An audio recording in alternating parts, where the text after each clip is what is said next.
Well, welcome to this edition of Family Hour. Here we are on the Iowa blog, and boy, we have a seven uh, as our Wow. cast of characters here. I think we're going to have eight before this show is over. Let me have the opportunity to introduce everybody. To my right, and I think I have to look to him to my left to make this work. This way, it's hard when you're looking at everything in reverse. But if I look the opposite way over here, that is Rich. He is the keeper of our cables. He is the one that brought that really remarkable show last night on our celebration of Yom Kipurym, where we began outside and then came inside and then went back outside and then had that lovely fire scene with the fire reflecting in the pool. What a marvelous way to interpret and celebrate Yom Kippur. It was one of my favorite nights ever. Certainly my favorite night and episode of this program. So Rich made all that possible for us. Thank you, Rich. You're welcome. Up in the upper left, that's my good friend JB. James Bowen and I've been together for probably going on 18, 20 years. And it's been a long time, hasn't it? Yep. JB was one of the first to take up the challenge of translating, and I never forget the process because you were going to do what I couldn't do. You were just going to translate the Torah, and you were going to start in the beginning and just say this is my translation, and I told you, well, if you can do that, then you're a different fellow than I am, because I found that the joy of the whole process was really explaining what you were translating. Because when you're doing it and in the process of it, insights just come to you, and those you can't help but want to share them and explain what it is that we're revealing here. So you quickly went to that mode, and you built a wonderful website to accomplish it and to share it. And then my only friend, I think, that's actually older than I am. That's saying something. Although he looks better than I do. That's the sweet swinging Captain Kirk below JB, our resident artist. Kirk's has, I guess we've been friends now for every bit of 20 years through this process. Matter of fact, you're going to even share a note that you wrote on something that happened yesterday that probably needs to be responded to. Kirk was somebody that heard me on a radio show long time ago, and said, "Wow, that really makes some sense. That resonates. That's exactly how I thought it ought to be." Has this guy really finally been the first one to figure it all out, so that now I have reason to accept what I've just sensed was true? And you came to the website, began to read the books, did as I had asked you, checked everything. And word after word, you investigated to learn whether or not that was an accurate rendering of that testimony. And probably after about the 1,000th check, you say, maybe I can just read this now. Morena Rose, 670. I haven't found anything that is incorrect. So that's my good friend Captain Kirk. Beneath him is the first person I think that this message resonated with. That's Dr. Jeff. You've heard me speak of Dr. Jeff for many, many years. It's the first time we've actually had you on the program, though, isn't it, Dr. Jeff? It sure is. Yeah. And we've, I think, known each other now for maybe 22 years, a very, very long time. We met while I was writing initially Tea with Terrace and promoting it, and then after that with Prophet of Doom. Morena Rose. And so he does have to have an active phone there. He is a practicing physician in Arizona. So he needs to know if somebody's calling him to save someone's life. But we've definitely been through thick and thin. Huh. Hard to imagine the life that we have lived, and the times and the ups and downs, and through it all, here we are, doing our best to expose and condemn rabbinic Judaism, Christianity, Islam, and to share the testimony of Yahweh for his people. And Dr. Jeff is definitely a member of the tribe, and I think was the first, other than perhaps Joe Page may have beat you to it by a smidgen. Joe Page is also Jewish. So the two of you have the longest track record together with us, and to have relationships that are this intense, where you're going over material that is this profoundly different than everything that the world has been shown, religiously, politically, and to have those kinds of friendships develop and mature over time is pretty extraordinary. And Sure is. below him, right there, sitting almost on top of my fire pit, you're at least in the pool this evening.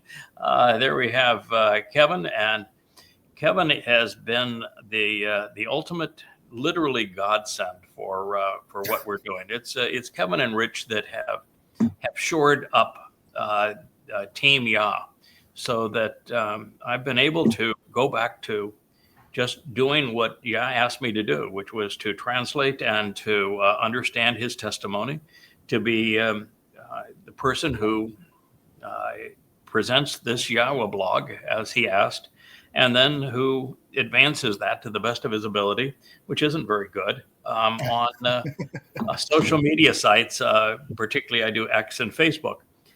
That probably is worth mentioning, that I'm not very good at it.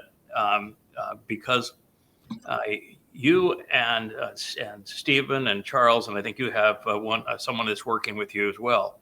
You took over the three primary YouTube sites about a month ago, or at least took, in the case of Stephen, kind of reclaimed control of his site not too very long ago. Stephen's site, Yada Yahweh, which is our site, but the one that he manages, has gone from like 1,400 to 2,000. 2,000 plus subscribers. Now, when I say these numbers, that means nothing to somebody that follows an influencer with 2 million subscribers or followers. But we're in a very different position. We're speaking against the MAGA Republican cult that has promoted the lecherous one in Donald Trump. So we're not popular there because we expose and condemn Donald Trump as the Towrahless one, as the great betrayer of Israel. We are exceedingly anti-conspiratorial, which means you don't have much of an audience among those that are really popular on X. We are dead set against anti-Semites, and most of social media now is a mecca for anti-Semites. We are probably the most opposed, technically and sophisticatedly, scholarly opposed to the religions of Islam, Christianity, and Judaism, having proven all three of those religions to be false. We stand with Israel, which would make us a very, very tiny minority, but we're the only people that stand with Israel that are opposed to the Israeli political mechanism and the government because of the damage they're doing to Israel, and also to Judaism, which narrows the audience. So you're finally for something, but what you're for, you're against the two largest political segments of it. And you say, well, why would you be against all those things? And we're also vehemently against Marxists because they become exceedingly anti-Semitic and against Israel. And the reason is we're here to represent Yahweh and to serve his people. And Yahweh is overtly anti-religious. He views Christianity as nothing but theft. He views it as obnoxious, and he hates Judaism with a passion. And Islam is his view is the dumbest religion ever conceived. And he speaks. He's outspoken against politics. So we, in sharing Yahweh's message, convey his animosity to these things.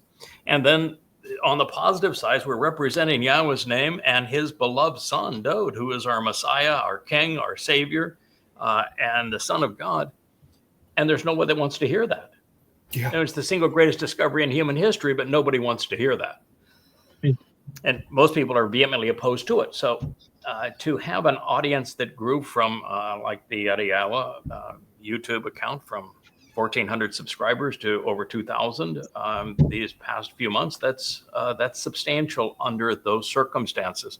We had the Craig Wynn YouTube account, which I was managing as about 3 months ago. And last time I looked at it, it was like 35 subscribers, and it was just the analytics were just sent to me today, and it's 777. Right. Oh my goodness! And then, oh my goodness! And then you took over the Yawa's blog, which I think might have had 15 subscribers at the time, and the numbers are just astronomical on what you've been able to do with it. And then we look at X, and finally at X, I think 25,000 posts, and we finally went over 2,000 followers. Some good data there. I'm the most inefficient poster in the world, but if you consider the audience here, it's amazing that I even have two. But nonetheless, that's a place where we need to reach out to God's people. And Facebook, we maxed out at the 5,000 number many months ago, and to try to you can't grow beyond that in terms of friends, and so there really is no upward mobility from that point on Facebook, which is why we're emphasizing these other places. But this is the team that has made all of that happen. And Dr. Jeff, I think you're spending some time now trying to help us grow our audience, find Jewish listeners on not on TikTok. You're on Instagram, right? Want to dive into Instagram and be this, spearhead. So. Yeah, and it's a challenge. It's a lot to do, and quite frankly, these undertakings put you in a cesspool of dunderheadedness. You very seldom. I can say very seldom. It's about 10% of the posts are intelligent, rational, interesting, and about 90% of them are not, and about 50% of them are just disgusting. So it's a really an interesting go. We have Wookie right here. He's there's the Wookie putting up his head so that you can see him. Yeah, the Wookie was a partial star yesterday, going and riding in his Wookie mobile. So he decided he wanted to be part of the show again. We'll have Leah here, I'm sure, in a bit. It was actually a pretty tough day for Leah. It's not so much that she was viciously attacked, and this was, in this case, this person had planned this attack against her for many weeks, if not months, probably for months, and it was orchestrated by the psychotic mother goddess. And it's one thing to attack her, and she's used to the fact that that's all they do, is they attack her to get to me. But the thing that bugs her the most is that they are trying to find weakness in her to get to me, and that's it takes its toll, particularly on somebody who would like to have a very quiet, anonymous, introverted life, just studying the Torah and sharing it so that we can grow together in it. And so this is not appealing for her, and so she will join us. But she did have a highlight, though, just moments ago. My wife has been a shepherdess for the time that she was in the islands, and she has a lamb here, and the lamb is Hannah. And for the first time, Hannah actually came to visit us here at our house. So Leah was feeding Hannah and enjoying Hannah's company. But after that time, I think she wanted to get ready for the show. We're a little different, My preparation for the show is I wet my hands and put them through my hair, so it's not like all over the place and a mess. That is my preparation. So I'm pretty diligent here about getting my act together. Sometimes I even change shirts, for the show. So we're all spiffed up. I actually want to begin, and then we'll take an interlude here in a moment by first of all telling us where we are. We just finished the celebration of Yom Kipurym. Yom Kipurym is probably the happiest day of the year for Yahweh. Certainly the fulfillment will be the happiest for him. There are days that are more important, and there are days that will be more spectacular. Certainly the most important is when His son Dod fulfilled Pesach, Matzah, and Kipurym in 33 CE. Before I leave, his son fulfilled Pesach, Matzah, and Kipurym in 33 CE. The mummy goddess has taken the rabbinical point of view that Dod could not have been. Dod is God's beloved son. He is the Messiah. He is the former and returning king. That taking the rabbinical view that a man cannot have fulfilled Pesach or any sacrifice, therefore the Adamah Parah can't be sacrificed either as a person. And the problem with that is a couple-fold. First of all, it was only a rented Bashar body that is sacrificed on Pesach. Right. And Yeah. what is the difference when you're using Bashar body? Wouldn't you use that same term to speak of the flesh of an animal? Yeah, exactly. So a Bashar is as an animal's body, whether that animal is a dog or a man or a worm. It is a animal's body. It just means body. So you're not sacrificing a human. What makes us human is our soul. Yeah. And the soul was not sacrificed. As a matter of fact, the soul went into matzah, into Sheol the next day on matzah. So it isn't a human sacrifice. It's the sacrifice of a body. Yep. And when you equate that body to humanity, then and make that your excuse, then what you're saying is you are really stupid, that you can't understand what Yahweh is doing here, or you don't have any appreciation for the fact that the only part of any one of us that has any merit at all is our nefesh soul. Yeah. Yeah. That's it. And did he sacrifice his nefesh soul? No. No. He sacrificed his Bashar body, and it was one that was rented for the purpose. So it's not a human sacrifice. It's Dod soul being put into a Bashar body for the purpose of fulfilling Pesach. Now the second problem is, then if Dod didn't fulfill it, it hasn't been fulfilled. Ooh.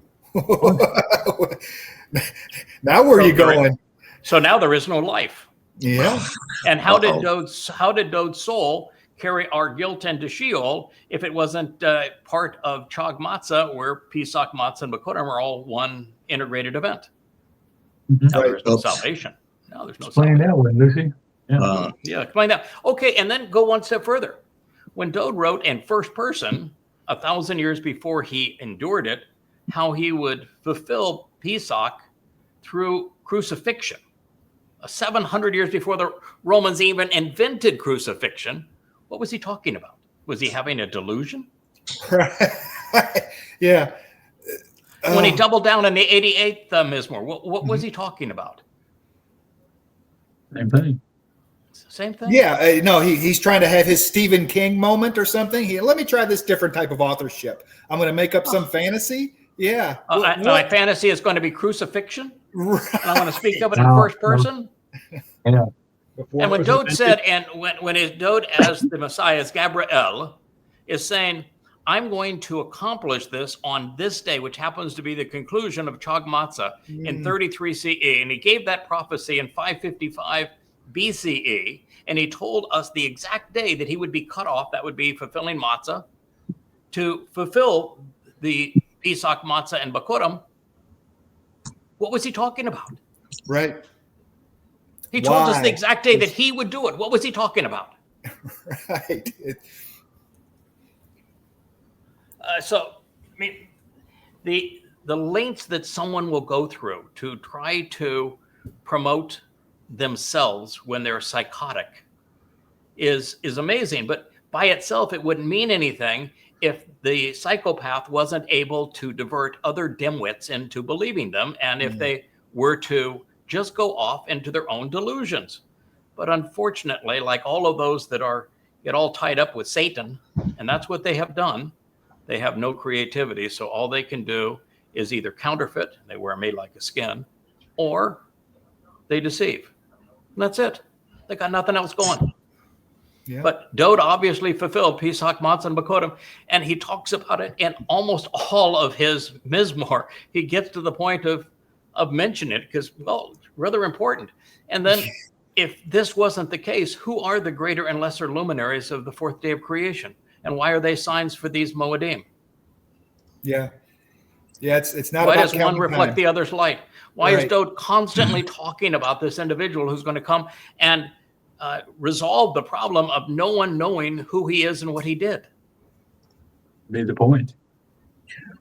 What's amazing is that these individuals who are in rebellion have become anencephalic. They knew, understood, and got the truth to begin with. Then their brain circuits just went dead. It's beyond comprehension. You've just made the case in 5 minutes. It's beyond comprehension that these individuals, and they drag other souls with them, either to be dissipated or into Sheol. It is because listen, if you're deceived, your soul simply ceases to exist. But they're not content to be deceived. They're content to run a racket to try to disrail what Yahweh was trying to accomplish. And that really is stupid. And well, they'll go, for example, because there's a Towrah, and they're trying to figure out, okay, why in the world would be 7 spirits of Yahweh afforded to the Towrah? So they're saying, oh no, the Towrah's just Dode.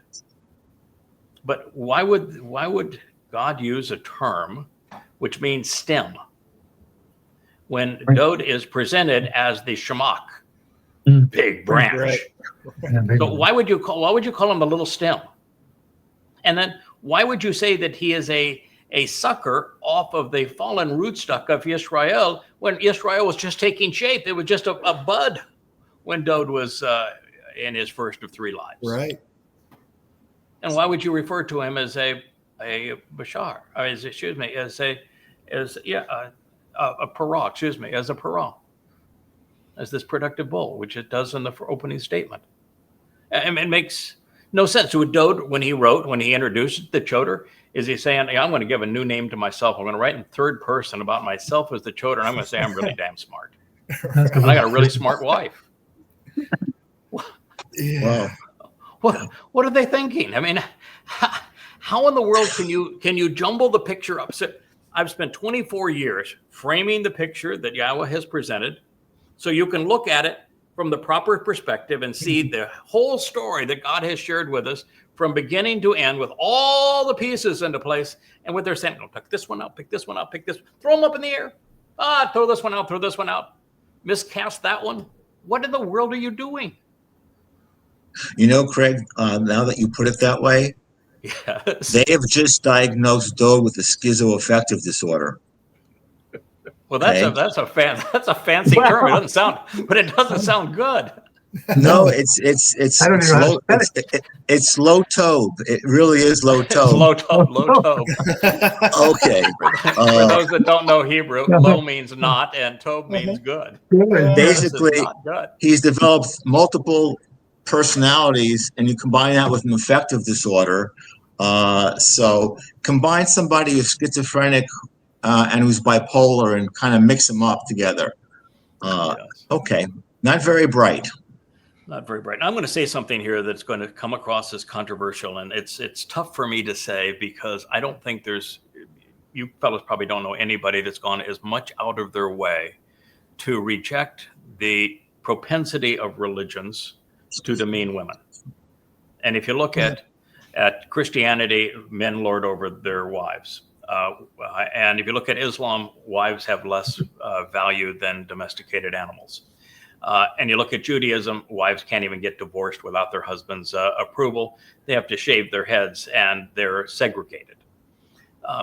So religion treats women horribly. Mm-hmm. If you look at this cast of characters, these are my friends now and Rich over here. We've got a lot of baldness and grayness. You're the only one that's not got baldness and grayness in the beard there, JB, but we've been together for 20 years. It's coming. There actually isn't a woman in this group, is there? Yeah, it is coming. There isn't a woman in this group other than Leah. Now, we do have some women that are really, really effective and steadfast and mature and rational and reasonable who are part of the covenant family. But in terms of this core group right here, it's men. When you look at Yahweh's story, there are a lot of men that he interacted with. Only 3 women that he has a positive story to tell. Yeah. Sarah, Deborah, and Hannah. So this whole cult of the mother goddess cult, it's almost all women and little wussy men that are more like, oh, we're going to meet a fellow that Yahweh changed his name from male to female to show that he's a little wussy guy. He wants to be a big shot, but he's not. Men without substance and women pulling them around by their noses. There seems to be this propensity, and if Leah was here, she'd be actually advocating this, of women to be too emotional in their responses and not nearly as thoughtful and rational. Now, I know there's exceptions to that, and I've been the biggest advocate of advocating women being responsible and reasonable and rational, and them being regarded as every bit the equal of a man. But there's something here that is a shortcut, because the overwhelming preponderance of the people in this mother goddess cult are either women or they're men without a backbone. Yes. And there's something to that. And I don't want to go any further with it, but it does need to be said that it is a mother goddess cult.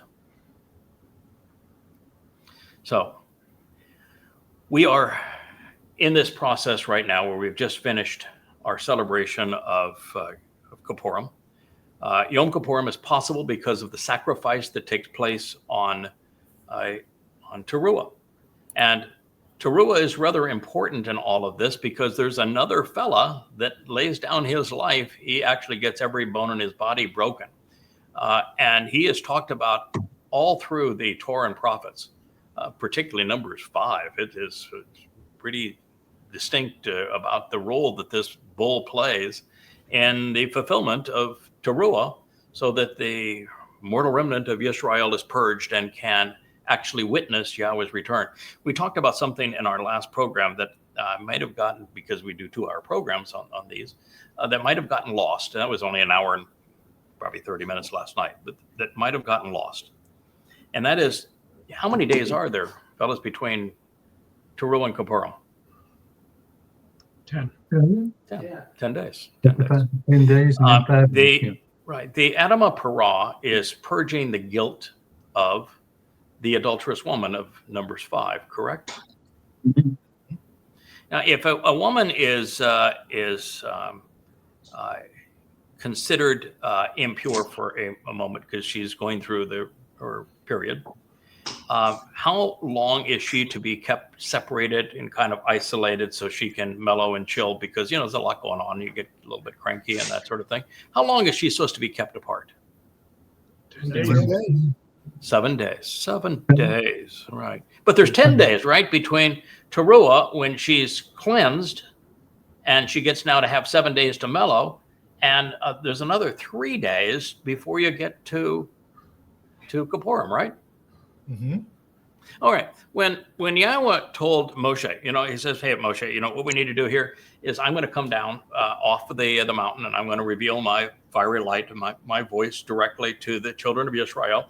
And I want you to gather them all together. I want to give you 3 days to get them all cleaned up, all prepared, because I'm going to come down. I don't want them uncomfortable that, we're not wearing the right clothes, or, we're a little dirty. I don't want them feeling comfortable. I want to give them 3 days to get as cleaned up and as prepared and as ready as possible for this meeting. Because, it's going to be a little intense. I am God. It's pretty much hard for me to dial my nature down much below this. And I don't want to, overwhelm. I want them prepared.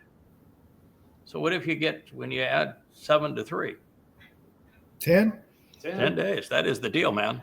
That is why they are 10 days apart. And this is what's happening on Yom Kippurim is 8 years from now, 8 years exactly from yesterday. When Yahweh returns this time with Dowd, he is not going to dial it down quite as much. As a matter of fact, Dowd is going to appear more brilliant than Yahweh did back then 3,450 years ago. And what God wants us to appreciate here is the last time that he appeared before and spoke to the children of Israel was during the beginning of the Exodus at the base of Mount Towrah 3,480 or 50 years ago. How did that turn out? Loto. Lotta. Really, really bad. They told God to shut up and go away. They never wanted to hear from him or see him again. And God obliged, said, I got no problem with that, man. You guys are really miserable. I'm out of here.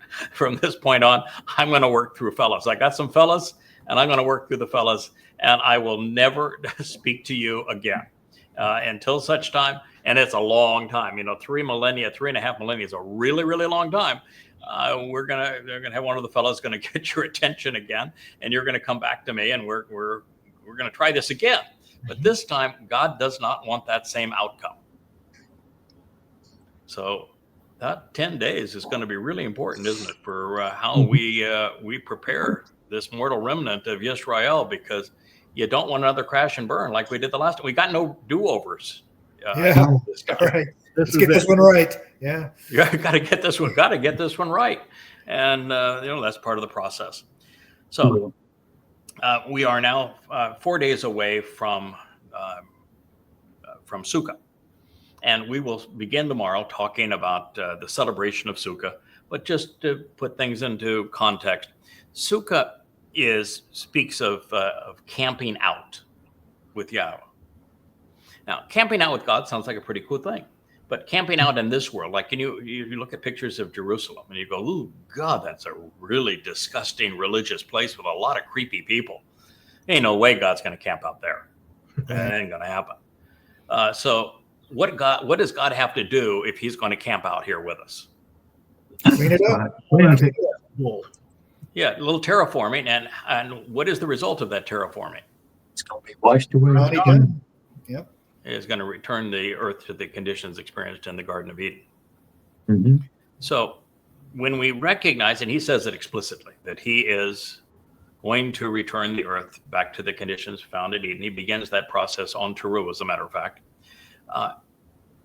If he's going to take us back to Eden, would it make any sense that we study what happened in Eden 6,000 years ago? A lot. Good idea. I would think so, right? He's taking us back to what we experienced there. So we know a couple of things. One was we're going to experience then, 8 years from now, what they experienced 6,000 years ago, right? So that's clue number one. And number two, we know that God must like that. Mm-hmm. He created it in the first place. He said it was good. It was Tob, no low Tob, just Tob. It said it was good, and he's taking us back there for 1,000 years this time. So we know that this is what God likes, and we know that that is where we're headed. So he's going to replicate the experience in Eden. Was there any religion in Eden? Not one. Was there any politics in Eden? No, sir. No. How about conspiratorials?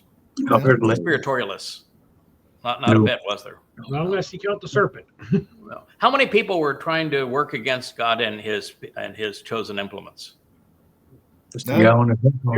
Was Everybody zero. was going the same direction. We're all going the same direction. Now, because it comes into this, because this last split was over taking a more edgy view, trying to reach out to secular Israelis who are, fairly comfortable in their own skin. These are people that have not been affected by the prudishness of Christianity or the idiocy of making women wear tents in Islam. And so she's a bit edgier and flashier in some of her artwork because that's the target audience. In Eden, What was the wardrobe? 0. Nothing. Nothing but Birthday a, suits. nothing but a smile. And what did Adam say when he first saw Towrah? Wow. Yeah, yowza. Yowza is something that loosely translated, it means yowza. This is the best present Boy. ever. Ooh. I like this. Yeah, I Hey, like this. thank you. Thank you. Well played, So- God. Well played. Toda. You're good. When they spoke about their nudity, and it was very clear they were nude. And what did it say? Were they? Oh, so terribly embarrassed. Oh my God, I can't believe this. Oh, I'm nude. What does it say? They just frolicked around freely. They said they were happy as larks. They were not the Yep. least bit ashamed. In other words, they were not religious, Mhm. because it is the concept culture of wasn't there. religion that has created this artificial shame about the appearance of human bodies, and religion has really made a mess of this.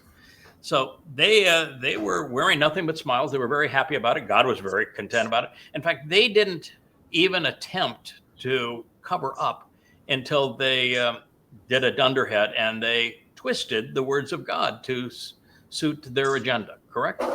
Yeah. Correct. So I guess it makes sense that this mother goddess cult that needs to do that also has a conniption fit over There it is. over bodies. Mhm. Yeah. Okay.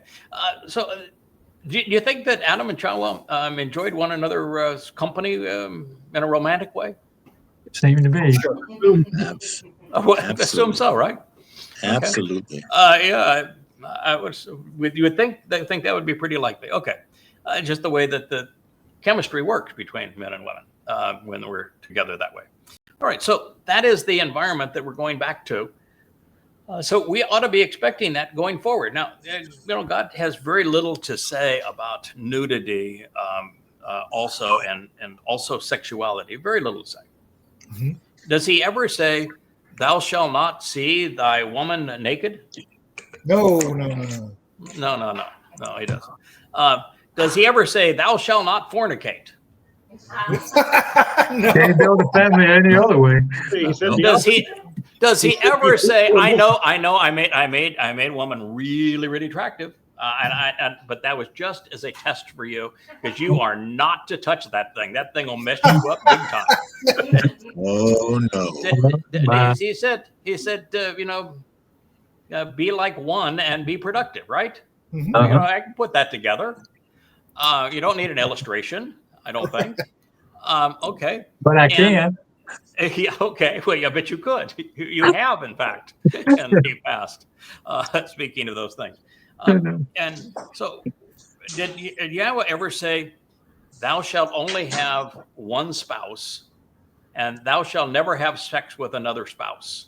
No. No. No. Did he ever say, "Well, boy, don't 10 concubines and 8 wives"? You've lost me on that one. I was good, to go with 2 concubines and 3 wives. But good God, man, 8. What do you need there, dude? 8 and 10. What do you think you're trying to do? You're trying to, run a stud farm. What's going on here, pal? Did he ever complain about that? Nope. Nope. No. There's Even never when he got, and we don't know what the extent was, but when he and Jonathan had a thing, they were Yeah. buds. They hugged, they kissed. We know that we were very close. And you gotta get over some of people's freakishness with homosexuality. God actually doesn't speak of it at all. The terms that he uses really speak of the wartime conquest, where the victors would ravage the defeated this way and sodomize them and Yeah, it was about power. All It's of them about is about power. Yeah, Incest, power and control. It's Power all and about control, power. not homosexuality. But anyway, did he ever criticize his son's relationship with Jonathan? Not once. No, not once. So that wasn't a hang up either. Okay. So we've got no hang-ups on any of that. So God has a fairly small list of things thou shalt not do sexually. You can't do the lammy. Okay. No doing the lammies. Okay. The lammies are cute, but you can't do the lammies. Or the camels. Well, the camels aren't very cute. Yeah, but okay. The second thing is, so it's really is just don't do animals other than humans. Second, don't do mommy and daddy. Don't do your daughter. Don't do your son. Don't no incest. Yeah, sister, brother. No rape. Right. No pedophilia. Anything else? Nope. No. And he doesn't want you to see, as a child, he doesn't want a child to see mommy and daddy naked, because it kind of freaks you out a little bit. I mean, it's traumatizing. It's traumatizing for a kid. I don't want to. They don't understand. Yeah, and it's just not right. So you don't want to see mommy and daddy naked. And he says, don't do that. And then in terms of women and their the sexual differences between the way they operate and the way that men operate, he realizes that the reproductive system has a reboot once a month. It lasts about 7 days. And so what did God say about that? To separate. Separate. Yeah, they separate. Put them separate. They're going to be in their own little tent for 7 days. That's for their health and for the health of the relationship, because women have been known to get a little bit cranky during that period. No, hormonal. Hormonal. They get to be hormonal. Okay. They get to be hormonal. And it is really bad form to say, why are you so bitchy this week? No, they can't control it. So it's actually hormonal. I know it is hormonal. Yeah. So and so the best thing to do is just keep the girls together during that period of time, and it works out just fine. No, to keep her alone, not with other girls. We'll keep her alone. But the fact is that with alpha females, all of the beta females, they actually sync up with the alpha female. I don't know if you guys know that, but the most assertive woman in a group. No, not the most assertive. The girl with the most testosterone wins. Okay, well, all right. So she'd be the most assertive anyway. So we're just yes. they're directly related. And all the other women will actually sync their periods up with her. Yes, girls have gotten very mad at me for that. Yeah, Leia's the one that they do that with. So anyway, that's God's instructions on the whole thing. And when God speaks of adultery, He's not speaking of sexuality. He's speaking of religion. He doesn't like people cheating on Him with false gods. Don't adulterate the message. Yeah, that is the whole deal. And just to prove that, when God is divorcing Israel, and it's a symbolic divorce, of course. He's not physically married to Israel. But when he divorces Israel, his instructions on divorce is what? What do you do if you want to get a divorce? You write a letter, right? Write a letter. No argument. You just write a letter. I'm done with this. I want a divorce, and you can add whatever you want to the letter or not, but you just write a letter and say I want a divorce, and the woman can write it, the man can write it. It's all done. So that being the case, Yahweh says, all right, before I write this letter of divorce, Hosea, I want you to marry a whom? A whore. A religious prostitute, right? Gomer. So he's divorcing his Israel for infidelity. And Israel's crime is obviously religious prostitution.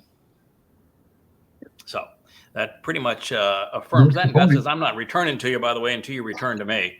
And the only way that they can return, actually, is through the sacrifice of the animal price. Set this up right from the beginning.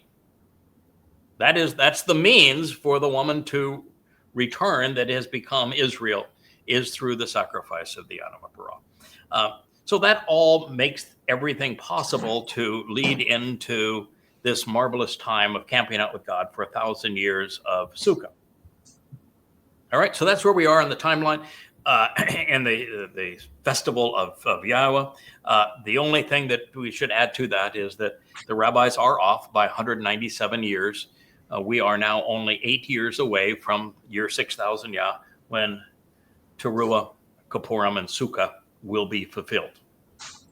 So this is where we are in the whole process. All right.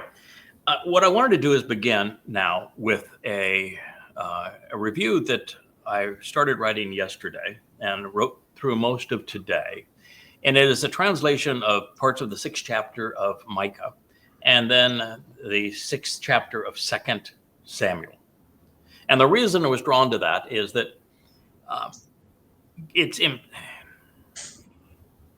we had an incident where Leah is doing what she has chosen to do, which is that she has taken over the responsibility of branding for the Yahweh blog. You know, when you see that really pretty logo that was now covered up because of the fact that you're down there, you're porting over the logo for the Yahweh blog, and we have that spinning menorah, and that one is above Leah. But she's responsible for the look and feel, the brand. There's the Yahweh blog logo and the little signature and everything. She's responsible for this look and feel. There is hers, and the headers on all of the sites are her design, and all the new covers on the Yada Yahweh series books, all Leah. So she's brand manager for the books too, and then you look at essentially everything that we're attempting to do as a family, like even the website. That website, although Joe did the execution of it, the look and feel of the website came from Leah. So what she's trying to do is to she And says, Joe's perfectionism. yeah, she is trying Delicious. to take us so that we have the maximum appeal to the eyes of secular Jews. So it's got to be a little bit edgy to work in that environment. And so that's the look that she has created. And Leah and I have come to the conclusion in studying the Torah for all of these years that Yahweh doesn't have an issue with sexuality. You know, No, the religious do. it's the religious that have an issue with sexuality, and Yahweh has an issue with the religious. And it's the religious, if I may, who are obsessed with modesty.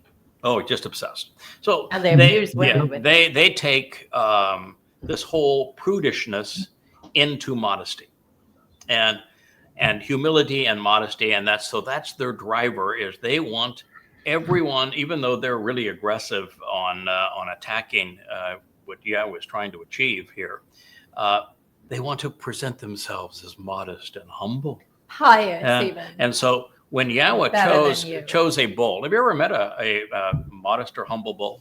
Hardly. How about a humble and modest, meek ram?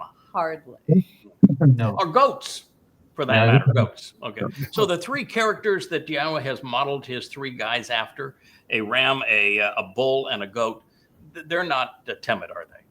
No. No. So Yahweh obviously has a type.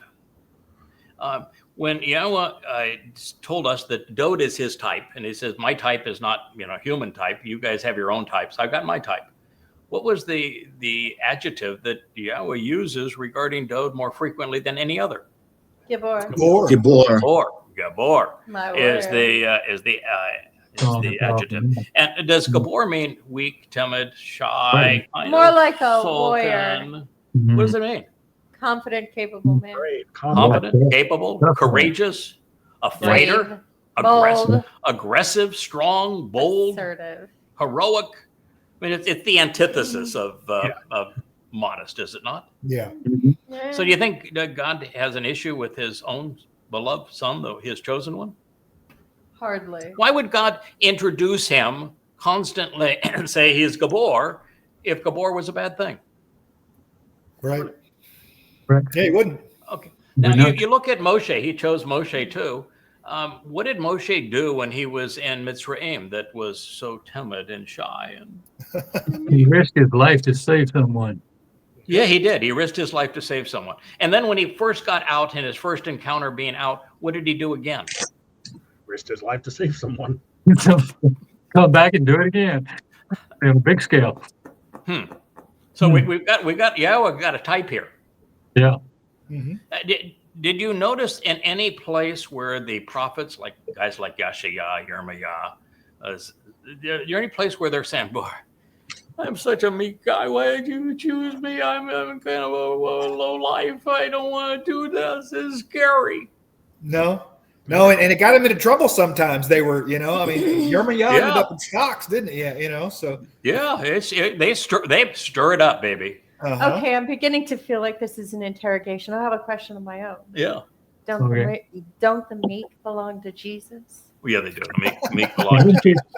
So, yeah, but now that by the way, the term used for meek doesn't mean meek at all. It's from the Ibonim, and the Ibonim are really strong, forceful individuals. So bold, they even capable, got that. They even courageous. got that one wrong. Yeah.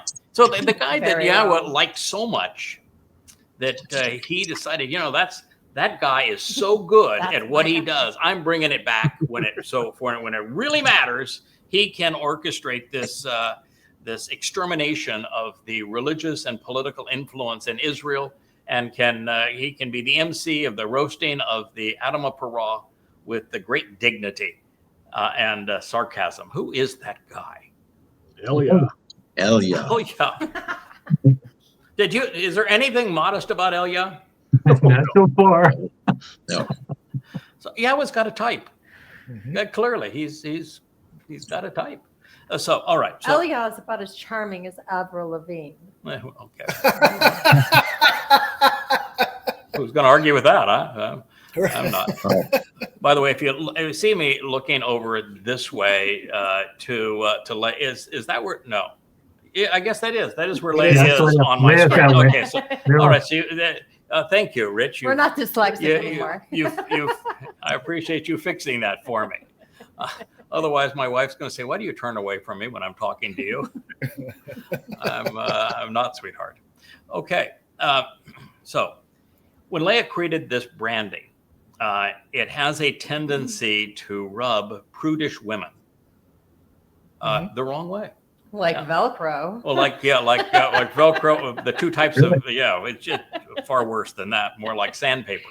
It just rubs them the wrong way. And I had this problem because there were 3 women in particular that were doing editing for me back in the day.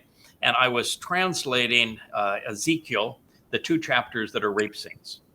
And those chapters are really gross and they are graphic. Very graphic. And the second one, I mean, it is stunningly graphic. And these are young girls that Satan is raping. Pornographic.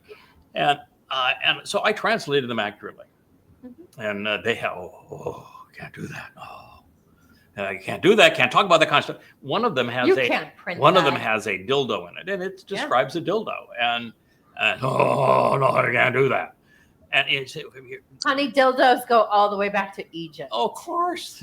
Get over it. So what are you, they 5? But they had Get over it. a fit over this stuff. It's like, they hadn't enjoyed a romantic experience in decades. Have an orgasm, ladies. Well, okay, we're not. Well, my advice might be true, but so anyway, they've had a conniption for it, and they all left to be part of the Mother Goddess cult. So I've seen this happen before. So we have this woman who decides that she's going to test the waters, and guess what? She decided she would be. She would be the master of the word of the day. Word of the day sounds like a good thing, right? So if you're going to start with the word of the day, would you start with a word? It is a good thing. I made it up a long time ago. Yeah. And somebody else instituted it. Okay, so word of the day, would you start with something like Kara? I would. That's a good word, huh? Yeah. Oh, How yeah. about Great word. Bereth for covenant? Asher. Mikvah? Asher. There you go. Yeah. Asher. How about- Asher's a really good one. Shabbat. How about Yahweh? Yeah, I was going to say that. Yahweh? Yeah, well, they can't use Yahweh because they've corrupted his name. How about Shama? To listen, definitely. Shamar, Shamar, observe. carefully considered. Haya, the basis of Yahweh's name, to exist. Wouldn't there be like a few thousand words that are used often by Yahweh that have profoundly important meanings, verbs and nouns that you might want to explore? I mean, how about in terms of our lives today, the Nakar, the Choder, Yada. the Adamah Parah, what Yada means? Why not go there? Well, anyway, she decided that her word of the day would be a word that appears, guess how many times in the entire Torah, prophets, and Psalms? I know. 1. Twice? Echad. Whoa! Uh-oh. So I've just, let's see if I can fix this. I get too excited sometimes. All right. So it was. Those big hands. Of Yeah, there we yours. go. So it appears, thank you, Rich. Appears one time. That would be a really bad start, wouldn't it? In fact, if you were going to advance understanding and you started with a word that appears one time, might it be assumed that you're agenda driven, that you got an agenda that you want to present through this word? I Sure, think we could absolutely. do that, yeah. Wait, has the word been translated before? And so the Nope. word is rendered in the religious vocabulary as meek or humble, Modest. modest or humble. Oh, Synonyms. Well, do you think maybe we found an agenda here? not much technical support, is it? So by the way, when a word is used once, if it doesn't have a verbal root, you can project almost anything you want to on it, can't you? Sure. Oh, yeah. Who's to say it's not right? I mean, you could No project limit. anything. But if the word has a verbal root, you're pretty well screwed on anything that's different than that verbal root, aren't you? Yes. Oh yeah. Yep. And No limit. if you want to use a meaning that's different from the first time that the word appears in the Torah, that's a little bit of a problem too, isn't it? It's a Yeah, huge this makes a problem. difference. Yeah, okay. No, it's a huge. Yeah. All right, Hard to so justify. this woman presented this thing that says that you got to walk modestly with God, man. Humble, bow down, be religious, be humble, be a little quiet. Don't speak boldly now. That's the gist. And so this was presented, and Leah's first response was, no. That's not what. No, it's not what Yahweh was asking for. Every example is just the opposite. He's got a type, and that's not his type. Definitely. That's in your lab. So she looked it up, and if you first look it up, and you're using the tools that most people have, which are the online tools like QBible, for example, it's going to take you to what? Strong's. And how is Strong's based? JB, you've done a lot of this. When you find the first definition in Strong's, based and it on seems a little bit odd. Where did that definition come from? King James. King King James. James. That's all they're doing. They're trying to justify the King James. That's right. And so the only time they'll go apart from the King James is if the word is just so different from that. They just, well, okay, this is what it actually means. But okay, but King James says this. We're going to throw that in someplace. Oh, yeah, it's going to be included. Right. And on QBible, do they even show you the roots? I've never used that one, so I don't know. No. Okay. The No, QBible roots don't They appear. do not. Do they show you related words that are spelled the same way No. that might just have a different diacritical mark somehow? No. Nothing to compare it to. So you are totally basing upon one lexicon that is totally based on the King James. Flying blind. Flying blind. So she came to me. She looked it up and she's came to me and said, I don't think this is right. Can you do me a translation of Something smells this fishy. passage? I think it's Micah 6. We're going to look into it. 6, 7, 6, 8, something like that. And I said, sure, I'll look it up. She says, first of all, this is what I was told it says. I said, well, first of all, why would somebody choose a word of the day as their first word of the day that is only used one time? And why? What is that they have that they're trying to prove through modesty? Because this is really weird. This is, God didn't pick the dumbest kid on the block to do this job. I'm able to figure out, okay, well, this is such an odd pick that there's a motive behind that. What's the motive? And I said, well, I suspect it's Women again, being religious and not liking anything that has a sexual or sensuous or elegant or beautiful women. No, we're not going along with that. We don't celebrate breeding. We don't. Yeah, we don't celebrate beauty. So I looked it up, and what I'm going to share with you now, and guys, feel free to chime in here. I'm going to share with you what I had done. I said this analysis begins, even though I had not previously mentioned her name. And you, if you're listening to these programs, you have likely either seen or heard my response to a person. We'll just call her Anne. Regarding her affinity for modesty and humility. Since I have unfriended her and I have blocked her, and I do that on Facebook to everyone who wants to advance a lie I was really clear. In fact, the Facebook page used to say, you can be religious, you can be stupid, you can be political. I really don't care. Just can't do it here. So my view is that if somebody wants to advance stupidity on Facebook, on our family page on Facebook, they can do it once. They can't do it twice. I think that's reasonably fair. If you want to be stupid, just do it on your own turf.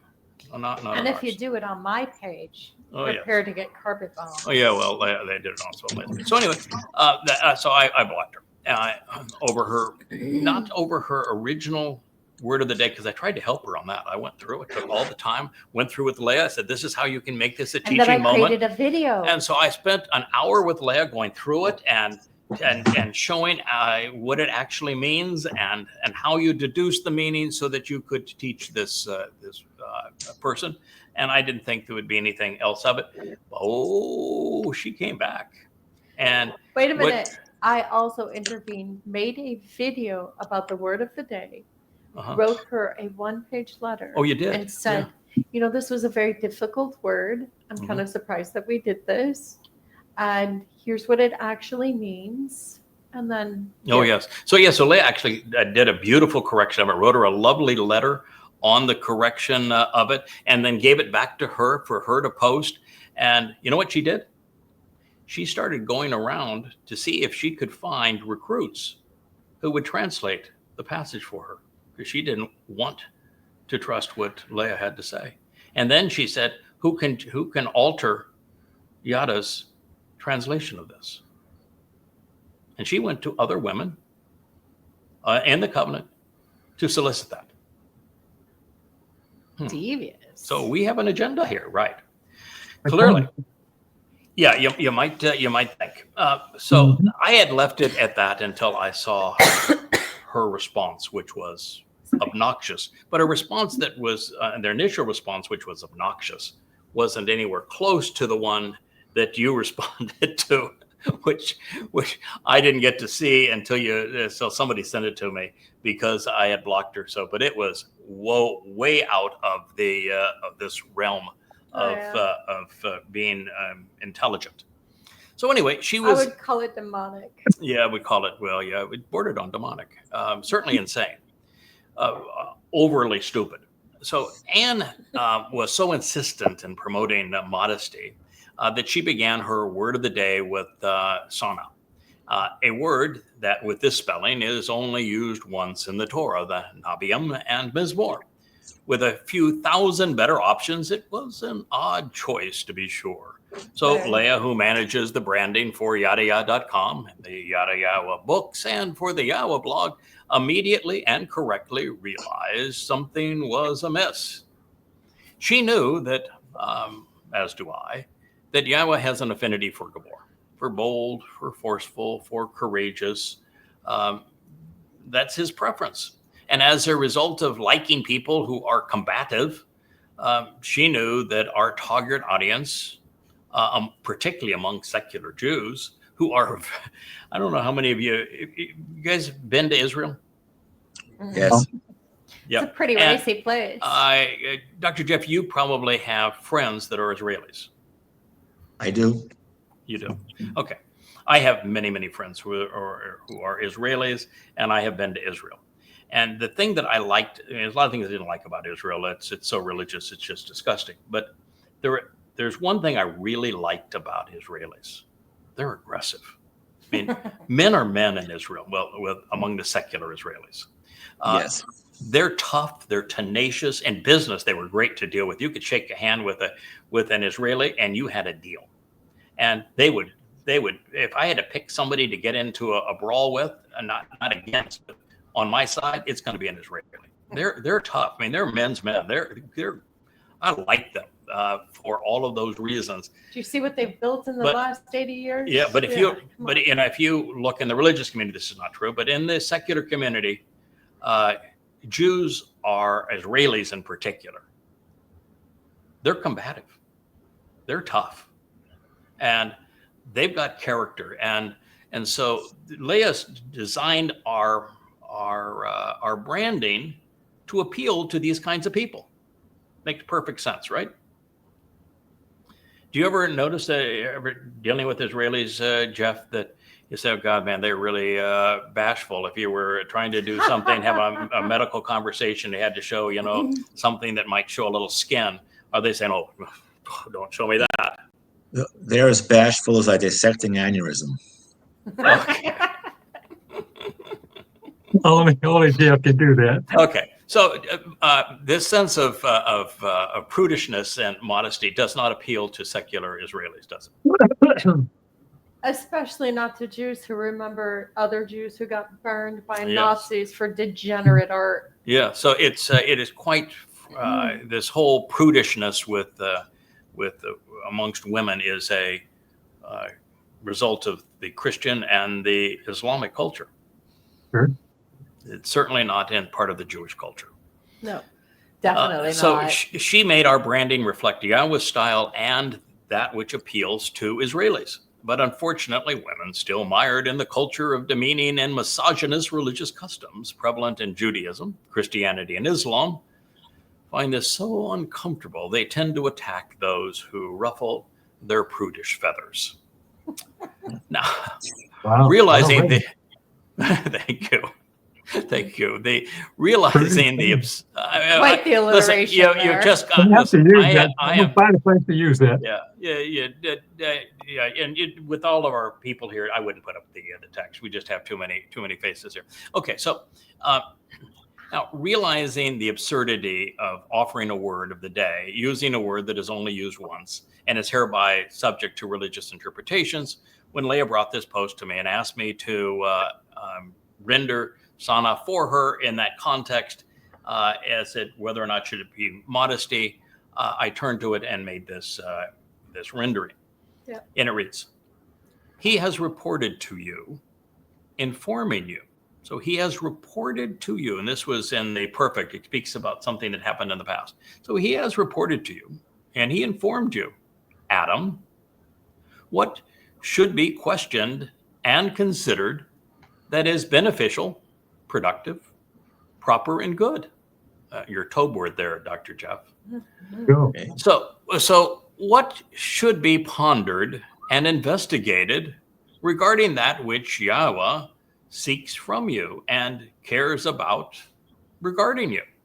For indeed, as a condition, act upon and engage in sound decision making, in exercising good judgment, while loving and desiring, even showing an affinity for mutually beneficial, loving and affectionate relationships, even when sexuality is considered embarrassing and deemed shameful. While Oy. also being, and here's that Sana word, while also being bound up, tightly wrapped, traveling through life together while walking with and near your God. Micah, Oops. asking questions regarding Yahweh. Micah 6:8. Funny how that stuff works. Huh? That was the first word that came out of my mouth was "oops." Whoops. So You know where I let's come from? go. Where I come from, Anne just got slapped upside the head. Yeah, that's a. Remember Mariah and I still love Mariah because she does so much wonderful work for us. But Mariah was the one on the what do we call it? Blog Talk Radio that always had she was the redheaded girl with it's one of Girl. it's one of those. She had a sense of humor in this regard. Okay, so let's go to the beginning. So we're beginning is God uses a word that's used a fair amount of the time, but it is not the common that Ashai said, or that it isn't the common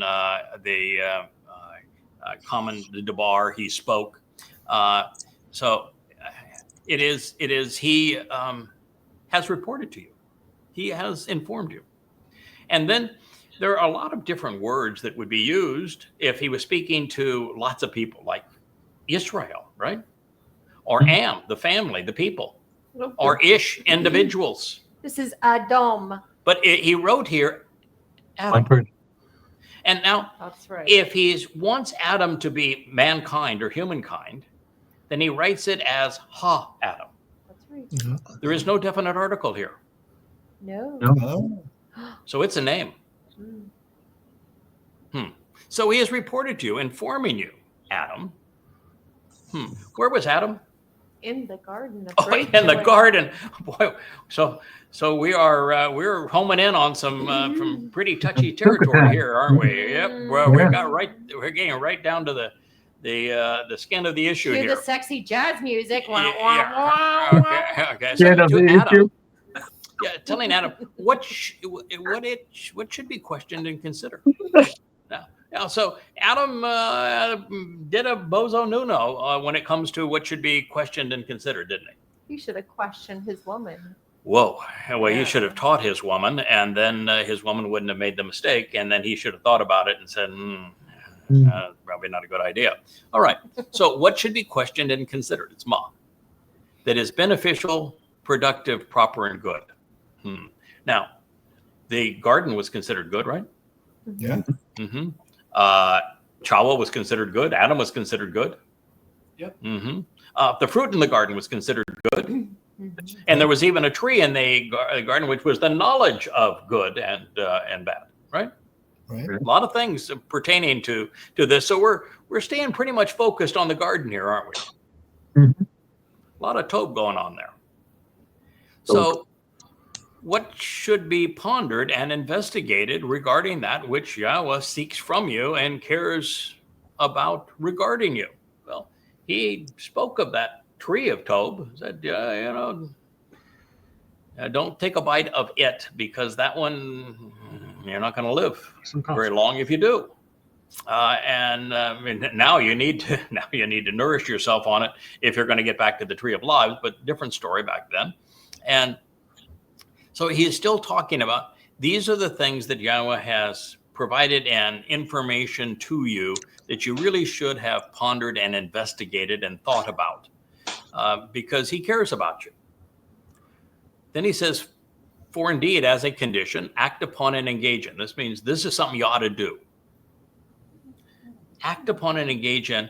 I remember I went into harm's way when I said that there's a bunch of fellas here and only one lady, and that God's quite clear saying that men are more prone. I mean, this is a generalization, and God makes it as a generalization, but he said that men are more prone to reason and women are a little more prone to emotion. That was a part of the conversation. In fact, on exiting the garden, he described the difference that way. And you can see that from that point on, God has a tendency. There are To work more with there are men. really some stalwart, wonderful women, but they're three. Few and far between. And mostly men. So if you want to be included as a woman here in this group, the first thing you need to do is start exercising good judgment. Yeah, here's something I learned very, very late in my walk with Yah is that I used to really think that women hated me. I don't think they hate me. It doesn't matter the sex. It's they despise logic and reason. They're not as comfortable with it. No. And if you're a particularly judgmental individual, that makes them really uncomfortable. So the very first thing that God says is you want to understand what's important for you. The thing that you really ought to do is you ought to engage in sound decision making and exercise good judgment. Now that's what's happened, not what's happening in that cult, because as we said, we just mocked them at the beginning of the program. Everything they claim is so easily disproved. It's like talking about the Christian New Testament of the Quran. You can. Here's my book on and I have 5 of these on the Christian New Testament. And what you find is that you can disprove it 5,000 times. And on the Quran, you can disprove it 10,000 times. So just not thinking it through. So, for indeed, as a condition, engage in sound decision-making, exercising good judgment. Now this is interesting. This is ahaba, which is the feminine version of ahab. Ahab is to love. Ahaba would be the feminine interpretation of that. So you need to be able to be reasonable as a woman you're now expressing your desires which you are showing an affinity for or loving. So sound decision making, exercising good judgment while loving and desiring, even showing an affinity for. Now the word is chesed. Now we are accustomed to rendering chesed as mercy, as love, as affectionate relationships, as favoritism, of these kinds of things, of just a mutually beneficial, loving and affectionate relationship, right? And we do it all the time. You know, that's actually not the primary definition of chesed. No, it's not.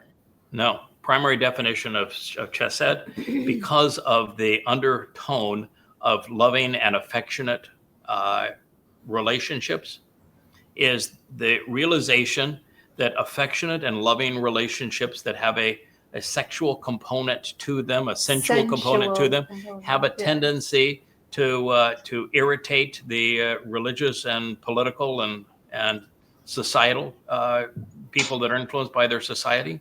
And so it speaks of a stigma that is associated with sexuality.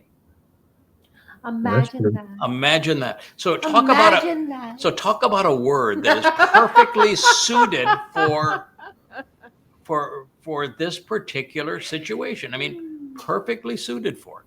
So it says showing an affinity for mutually beneficial, loving and affectionate relationships, even when sexuality is considered embarrassing and deemed shameful. Mm-hmm. It's like God said, I've got just the perfect way to weave this in to an answer that says, uh-oh, while also being, now this is I tried to tell her. This is shana.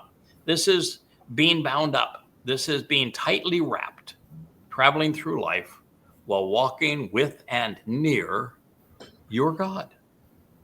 Now, when God says, you know, when we are transformed, we had the fire last night. The purpose of the fire is to take these mortal bodies that we have here, which are very limited, can't be perfected, can't be eternal, can't travel really off the planet to any extent, and to transform them into light and energy. E equals MC squared. What is bolder, bigger, more powerful, mortal bodies or energy? Energy. So when we walk with Yahweh in eternity, are we going to be we little three-dimensional bodies, or are we going to be seven-dimensional radiant light and energy? All right. Light. All right. So Micah, the name, is actually an abbreviation of Micah Yah. Mm-hmm. And it is comprised of the interrogatory ma, or me, asking who, when, where, and why questions, and he, because indeed, doubtless and certain is Yahweh. Now that is relevant because the statement in question includes two interrogatories and is posed in a very provocative manner. Provocative, you're saying. I do say. So this statement opens by telling us that Yahweh has previously answered these questions. And he has made his preferences known in the past. And in that there are many options for man, by using Adam without the definite article, the inference is that either God had this discussion with Adam, or that we can find the answer in the narrative pertaining to Adam in the garden. The opening question asks us to consider what Yahweh reported to Adam regarding what is Tob. Jeff's word, good. The garden, as I said, was good. Chawa was good for Adam. The fruit was good. They were naked and it was good. There was even a tree of knowledge of good and bad. Yeah. And of course, as Leah says, Adam and Chawa were, and it was good. As a result of this introduction and what follows, it appears that, well, Leah's answer in refuting modesty was required, because what she did is that Leah is feisty. I don't know if you guys know that. Yeah, okay, you wouldn't know that? Okay, yeah, she's feisty. I'm about as subtle as an animal. Yeah, and if you challenge her, you better be prepared. You better better have your A game because she's going to come at you. Yeah. So when this was pulled on her and she saw it for what it was, she did another video. And that video was in the garden. Mhm. And it had, well, it didn't show any of what we would consider the risque or private parts. Artfully done, It was artfully done. artfully designed. Yeah. Enticing message. Yeah, enticing. About the garden and the woman. To showcase a beautiful woman without actually showing any of the beautiful woman's private parts. But Mm. certainly doing so in a way that you would say that's beautiful. She's It's tasteful. She's tasteful. It's she's attractive. Tasteful, So- tasteful elegance. If you're a Nazi, it's degenerate art. Yeah. Now the reason she did that is that she came to my office after it had failed, and she got the pushback after trying to get Shauna translated correctly, and she said, I think they really just modesty have a problem with nudity. They have a problem with the beauty of a woman, with any kind of sensuality. And I said, so where is Yahweh taking us?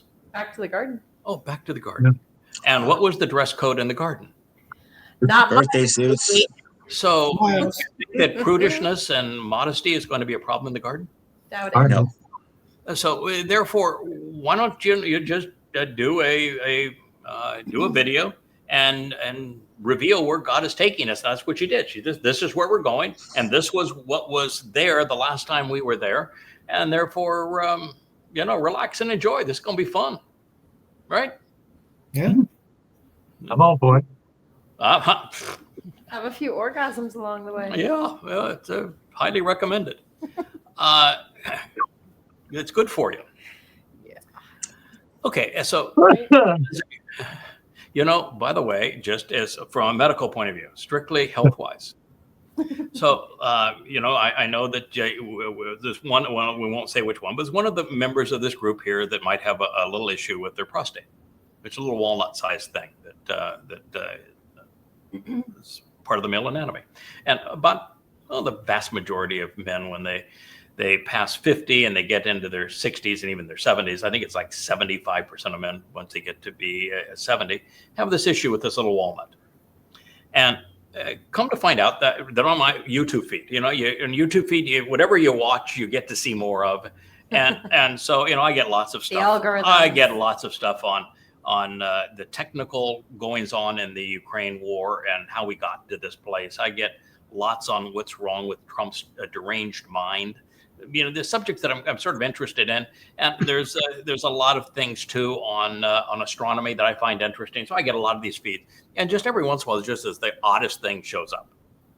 And the oddest thing was this doctor who was talking about prostate help on men that are in their 60s and 70s, and so I said, she's probably given to me for a reason. Let's watch the daggone thing. And it was only like 5 minutes. And there's 3 things that says that you got to do if you want to have a healthy prostate. Oh, I know the number one. Well, number 1 is actually drink water in the morning. Okay, then I know number 2. Okay, no, number 2 is after you have a meal. Hold your horses after a meal. 10 minutes of exercise. Number 3. Number 3 was number 3, Sex. sweetheart. Yes, sir. Have sex. I will tell you, the regular. first thing after I watched that thing, I tapped Ole on the shoulder and said, I've got great news. We can practice good health. Yeah, I showed up and it says you were here for a prostate check. Yeah. Yeah, I hope it's me. Yeah. So there you go. So that's Yahweh's. He invented that sense of plumbing, right? Hmm. And he designed it so that it functions better. Craig, those can It's I augment what you just said? Please. Not only that, when Yah designed us, he made sure that we have a marvelous cacophony of an electrochemical physiologic event. Enjoying good sex and having good orgasms frequently improves your mortality, And or your mood. it decreases your mortality. It's good for your mood. It's good for your prostate. It is a very salutary health. thing. Mhm. It is. It absolutely is. And that's the long and the short of it. No pun intended. Yeah, long and short. I will tell you Orgasms are good for your health. that we're having an honest discussion about something that Yahweh talks honestly about. Yeah. And openly about. But I will tell you that in terms of mental attitude, general happiness, being pleased with the environment that you're in, relieving stress, sleeping well at night, waking up with a smile. Yeah. All of these kind of really positive things. You have a better attitude when you're in a loving, sensual relationship. There's something extraordinarily wonderful about it. And I know my friend up there with the glasses that is grinning, that he went out of of what like I went out of, which was a completely loveless marriage. It was, you say, oh my God, you don't really want to have sex. Can I go to the other room? I mean, that kind of loveless marriage was just awful. And you went into a relationship where your wife really digs you. She thinks well, I'm looking at the art and I know what she had to say about it throughout your home. She really likes you. Yes, she does. Yeah. And is it The sex would you say is that your so much better. overall attitude and your enjoyment of life has improved? It's Your quality of life? tremendously. Yeah. This is a really good thing. Yeah. God knew what he was doing when he designed us. He didn't say, I want you miserable. In fact, there's a lot of places where he says, the one thing I can't stand is a bad attitude. Mm-hmm. So have more sex. Yeah, that's right. The answer is, and the I'm last going to thing change doctors to Leah. yeah, we're good. Yes, is that there really is nothing better than a romantic, sensual relationship with somebody you genuinely love and you're totally relaxed and comfortable around. There's one of the things that boys growing up quickly learn is that girls can be frightening. Terrifying. And they can be terrifying. And they can really mess with your mind and with other parts too. And so yes. to be completely relaxed and comfortable and just have fun with somebody and share romantic, loving moments with somebody you deeply care about and trust. And that you share commonality with and love for it. That is just the best thing going. I mean, it's almost as fun as translating. And I'll play devil's advocate here. Mm-hmm. And sexually speaking, men can be quite terrifying too. And particularly in culturalisms where the religion has some kind of play in it, which it always does. Mm-hmm. Women are to bear the brunt of that. Mm-hmm. And I think it's very traumatizing. And I think they react in very ridiculous ways. Yeah. Because like the M-cells, which are so popular today online, like the Tyler Robinson types, who are involuntarily celibate. Yeah. They blame women for their condition. And so they demean women and find no problem in abusing women because they blame women for their unwanted celibacy. And then you look at Islam and women are nothing but a prize to be won for jihad. And so that creates a really negative response to women. And so, when in the Islamic culture, women have genital mutilation, that they never enjoy sex. You are never going to enjoy sexuality. It's not for you. And birthing a child can actually kill you. So, it's a really horrible situation that mankind has created. So when we talk openly about this and our relationship with Yahweh and share his views on it, this is actually a very healthy thing to have as a conversation during a family hour. This is God's view of how we were designed to live together and to raise families and to care for one another and to experience all life has to offer. You think if God wanted us to be productive and create families and live in them, without sex, no family, that he would say that, I'm going to make sex really painful and nasty and ugly. or is he going to make it wonderful so that you're encouraged to do what he wants done? And you don't have to be a genius here. Well, anyway, what we found is that Leah's answer in refuting modesty was inspired. We can turn to the garden to determine Yahweh's preference. This has been something that I have reiterated now for 24 years, because I realize that the story of Eden was told for this particular purpose. And we need to understand it, because this is where we're returning. God's taking us back to Gan Eden. And this is going to happen exactly 8 years from now on Sukkah, so we better be prepared. And if you don't like the conditions in Eden, you don't want to spend 1,000 years Don't come.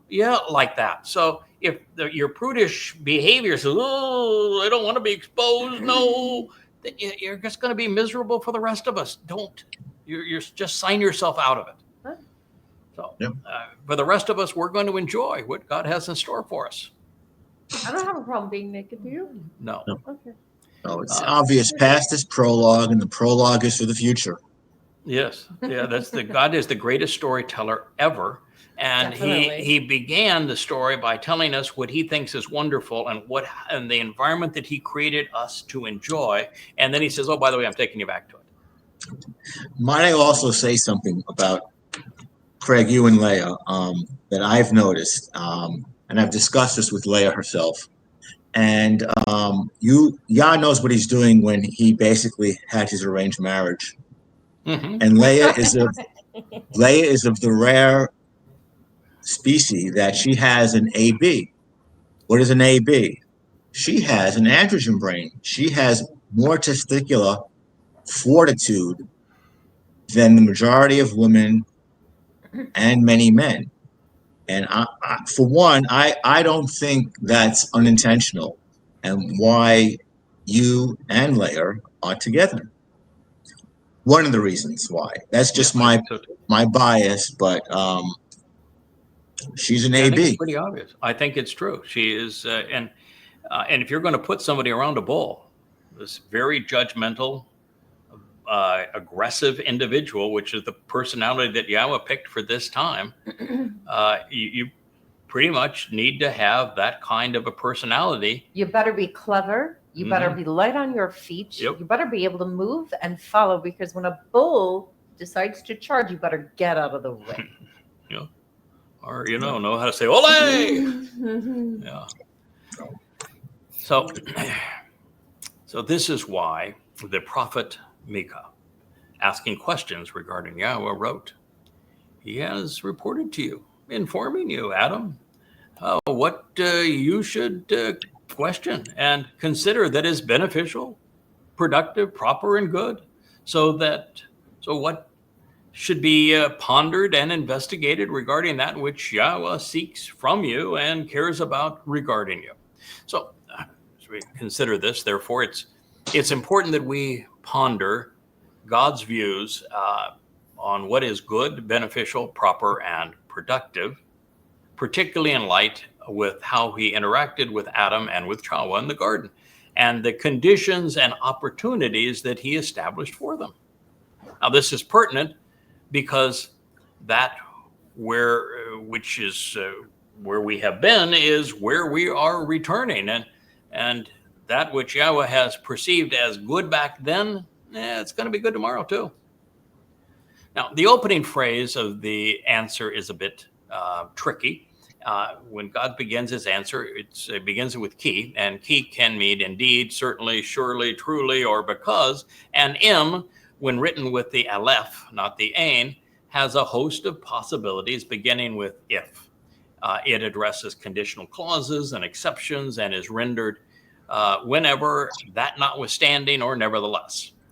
Taking all this into consideration, I think it's fair to render ki im as, or indeed, as a condition, nevertheless. This approach to the truth is conditional. And everything with Yahweh is conditional. Everything. That's actually a very positive thing. He lays out the conditions, and if you accept these conditions, then based on the conditions that I have laid out, I am obligated to provide these following benefits. But isn't every relationship conditional? Well, I think so. Okay. I think every relationship should be. Yeah. You better you kind of establish some boundaries Ground rules. and ground rules between one another, and what you can have fun with and what be a little careful around. But anyway, God lays out 5 conditions of the covenant. He says, I'm going to give you these 5 benefits. If you accept those 5 conditions, then I'll give you these 5 benefits. And oh, by the way, I'm going to provide this path that you can walk to me. I don't have a second one, so you better pay attention. This is the one. And I'm is a really good storyteller. I'm going to tell you, this is what I think is really good for you and the perfect environment for you. And so those who accept my terms and conditions, I'm going to take you right back to this perfect environment. That's why we find Kevin in our pool.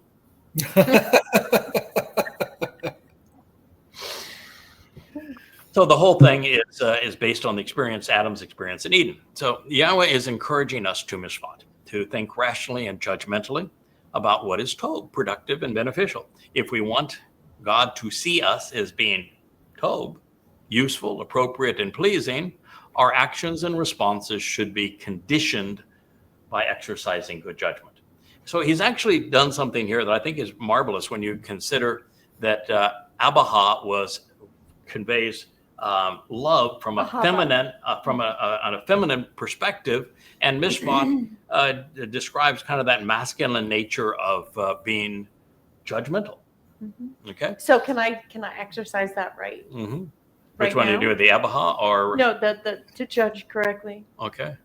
Without sex, sensuality, and a love and loving couple, there's no family.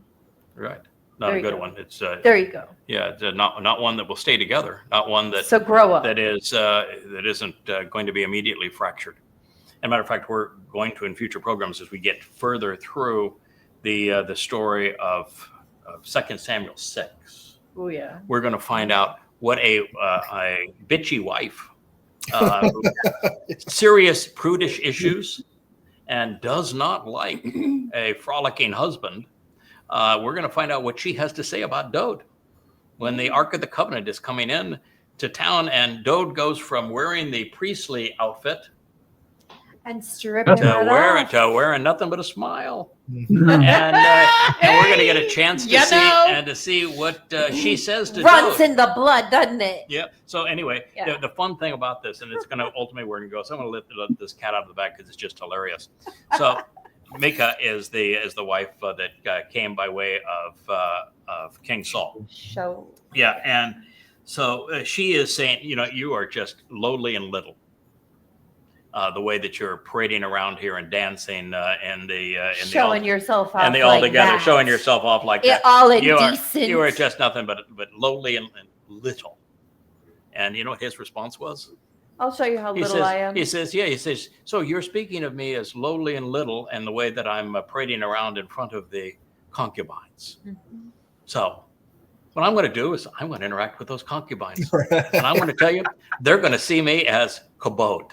You know what kabod means? Meaty, beefy, big, substantial. Distinguished. And that was Toad's response. How's that for prudish? So how's that for refuting prudish? Yeah. And by the way, just to show that God's got a sense of humor and said, that's my boy. That's my boy. You know what God's response was? And Micah from that day forward had her womb closed and she would never have a child. Oh.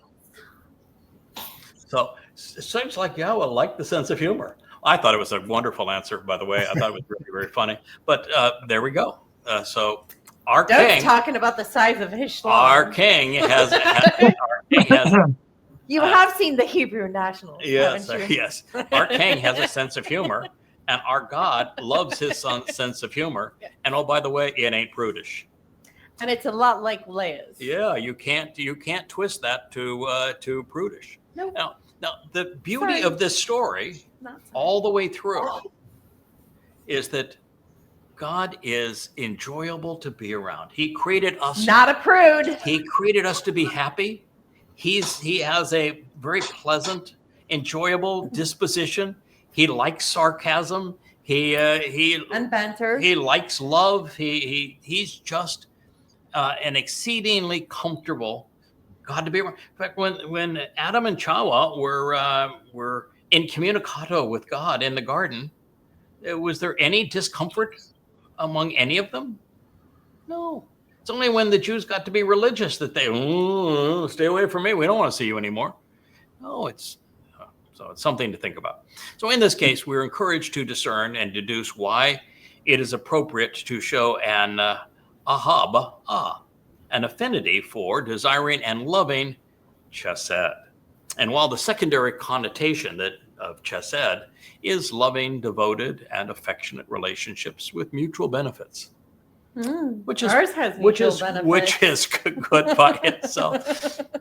Yeah, it's that's the beauty, and we keep on talking about this. But Dr. Jeff, you are correct, and I know, Kevin, you have noticed this, and Rich, you see it regularly. You live here, and you've come to visit us before, Kirk.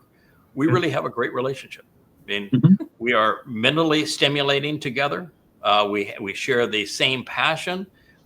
We love the same things in life. We are really, really compatible as a couple, but we are, loving in the I'm brave enough to play with the complete sense of that word. And so we get to model, we get to live the very ideal that Yahweh established for us, which is, I think, why he arranged this marriage. I have a question. Yeah. Why would Yahweh, he's a very clever, intelligent architect of life, create two individuals that are attracted to each other and then punish them for what he created? No, that's religion. Yeah. So you have to corrupt it. As I've said, that's the primary. That actually is the secondary definition of chesed. But if you look in the lexicons, there is a primary definition, and you have to look beyond Strong's, because Strong's doesn't typically do primary and secondary. It's kind of just in the interwoven all together.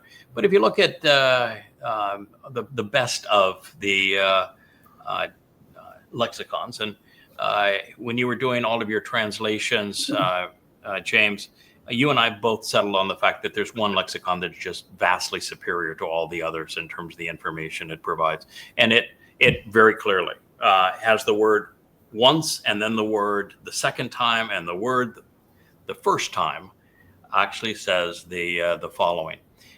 It says that chesed is sexuality which is seen as embarrassing by religious cultures.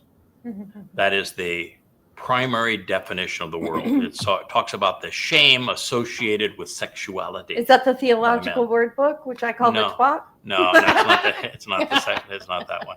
Although that one is exceedingly helpful, and what we're going to do here in a moment, which is to describe the word of the day, because it presents. That's one of the beauties of it. It presents all cognates of the word and shows every place that word is used, including all cognates of the word. So it really provides an excellent tool if you're going to refine your translations. And one of the things I did to tell you, JB, it's a long time ago, 20 years ago now, and also Kirk, when you were beginning your glossary, is that the most important thing, and I wrote this in the first volume of An Introduction to God, if you're going to challenge these translations, which I would encourage you to do, never do it with a single lexicon. Oh God, no. No. You have to have multiples of them, and you have to look at all the words, regardless of their diacritical markings, that are written similarly, and you have to study the actionable root of the word, and you need to have at least 5 to 10 of these things available for you if you're going to be serious about it. Would you agree that makes sense? Oh yeah, Absolutely. 100%. Yeah.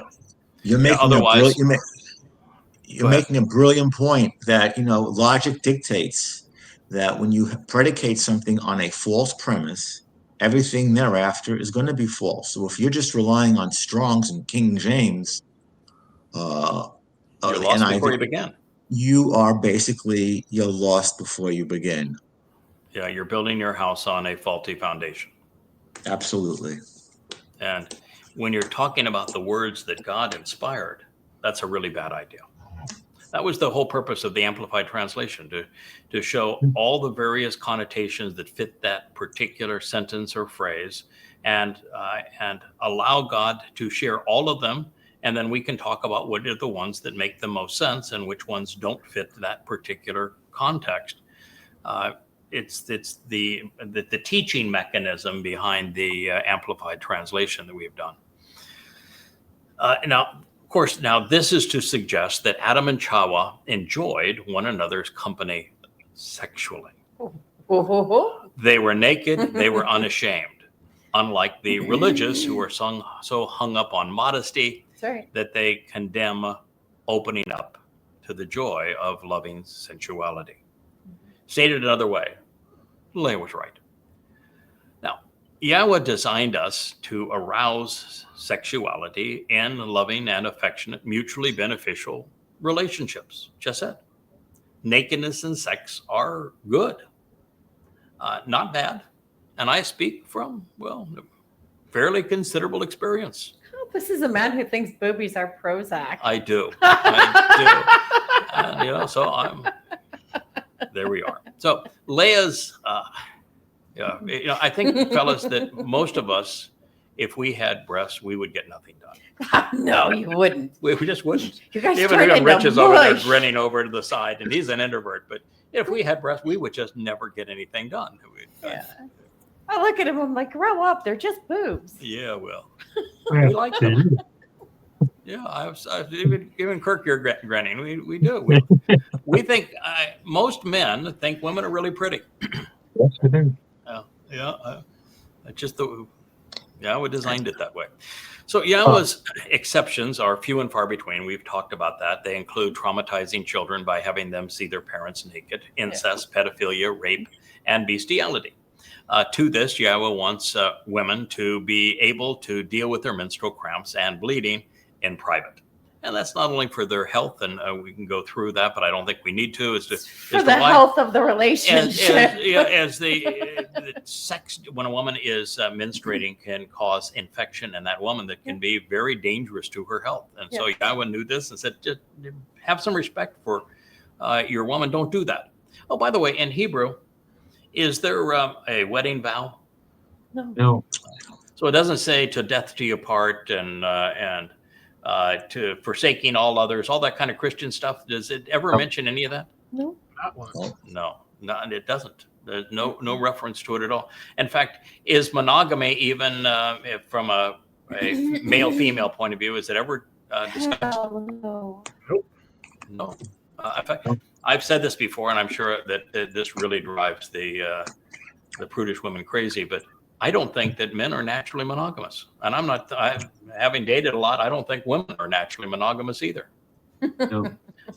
I think there's a way to be monogamous and have more fun than polygamous if you're in the right relationship where you make your life together an adventure and fun. I can tell you one thing. That's the real And that's the best of all.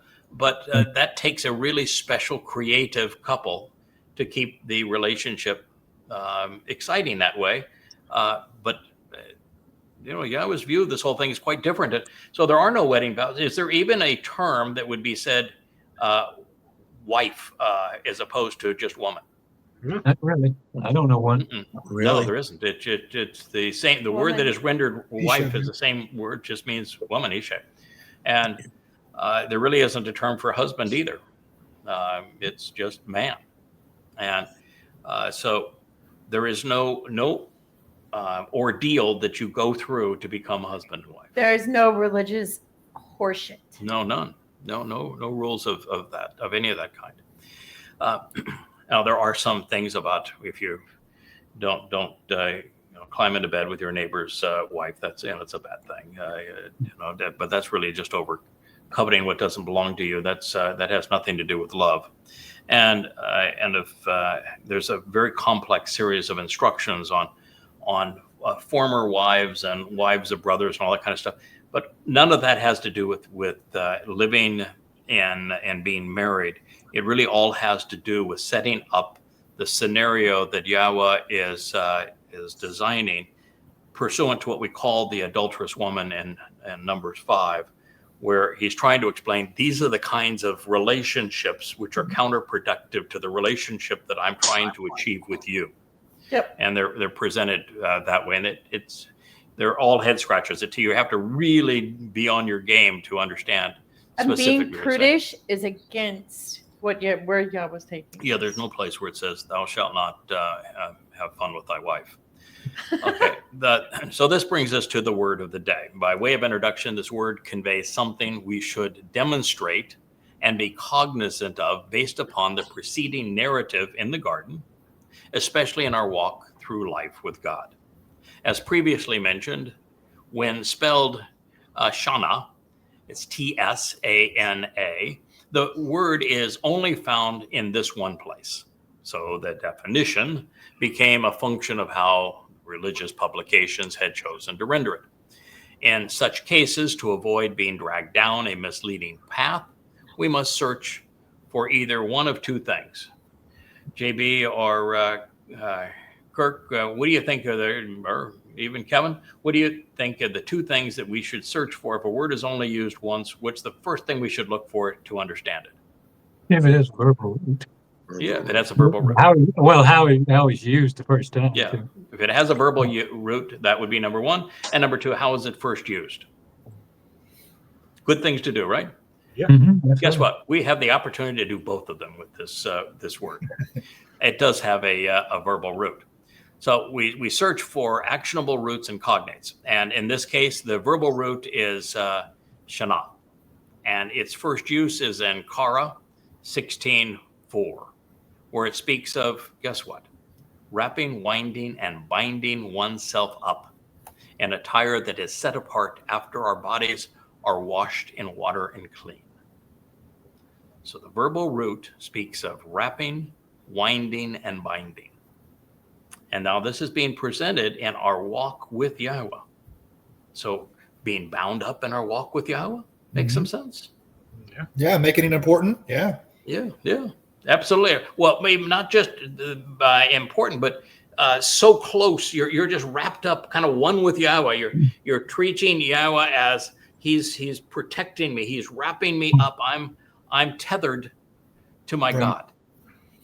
It really does mean I'm tethered to my God. Yeah, I'm like a child and what we consider the papoose of the Indians, and, and every culture has them.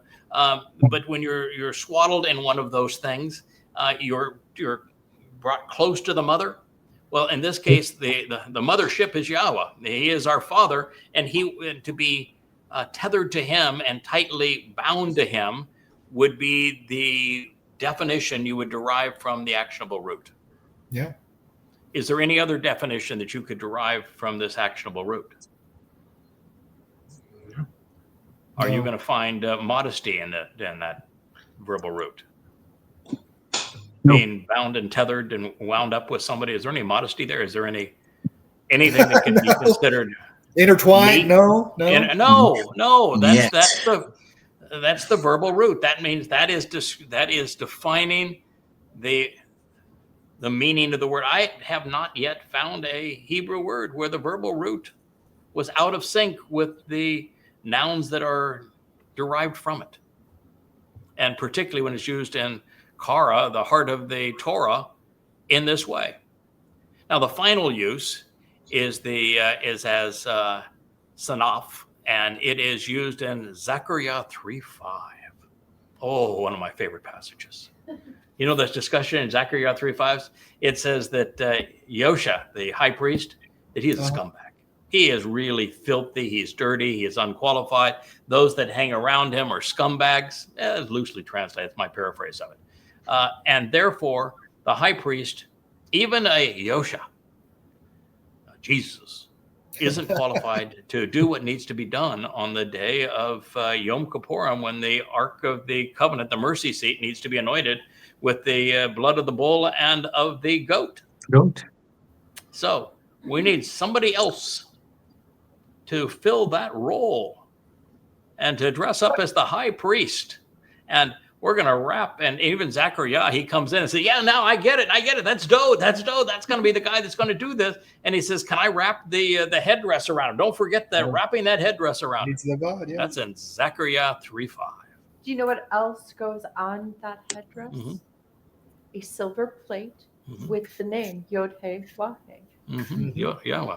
So there we have a vivid depiction of it, and a powerful and poignant moment, and one of the most revealing episodes of the prophets. It's so emblazoned in our minds because we read that and say, "Oh, now I get it. It's Dode that's going to anoint the mercy seat of the Ark of the Covenant." So the reason that Yahweh told him that you can't build this house for me is because you have blood on your hands.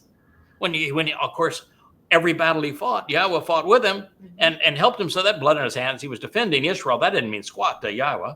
So what did he say about that? Because the blood on his hands is the blood of the bull and the goat that is going to be put on that mercy seat of the Ark of the Covenant when Dode gets the opportunity to build this final house. And it's such a vivid, beautiful portrait of what we have in store for us when they come back. That I personally, I just love it, and it's etched forever in my mind, and I think probably everyone else's, because it was one of those days where you just wake up and say, "Wow, what did we learn?"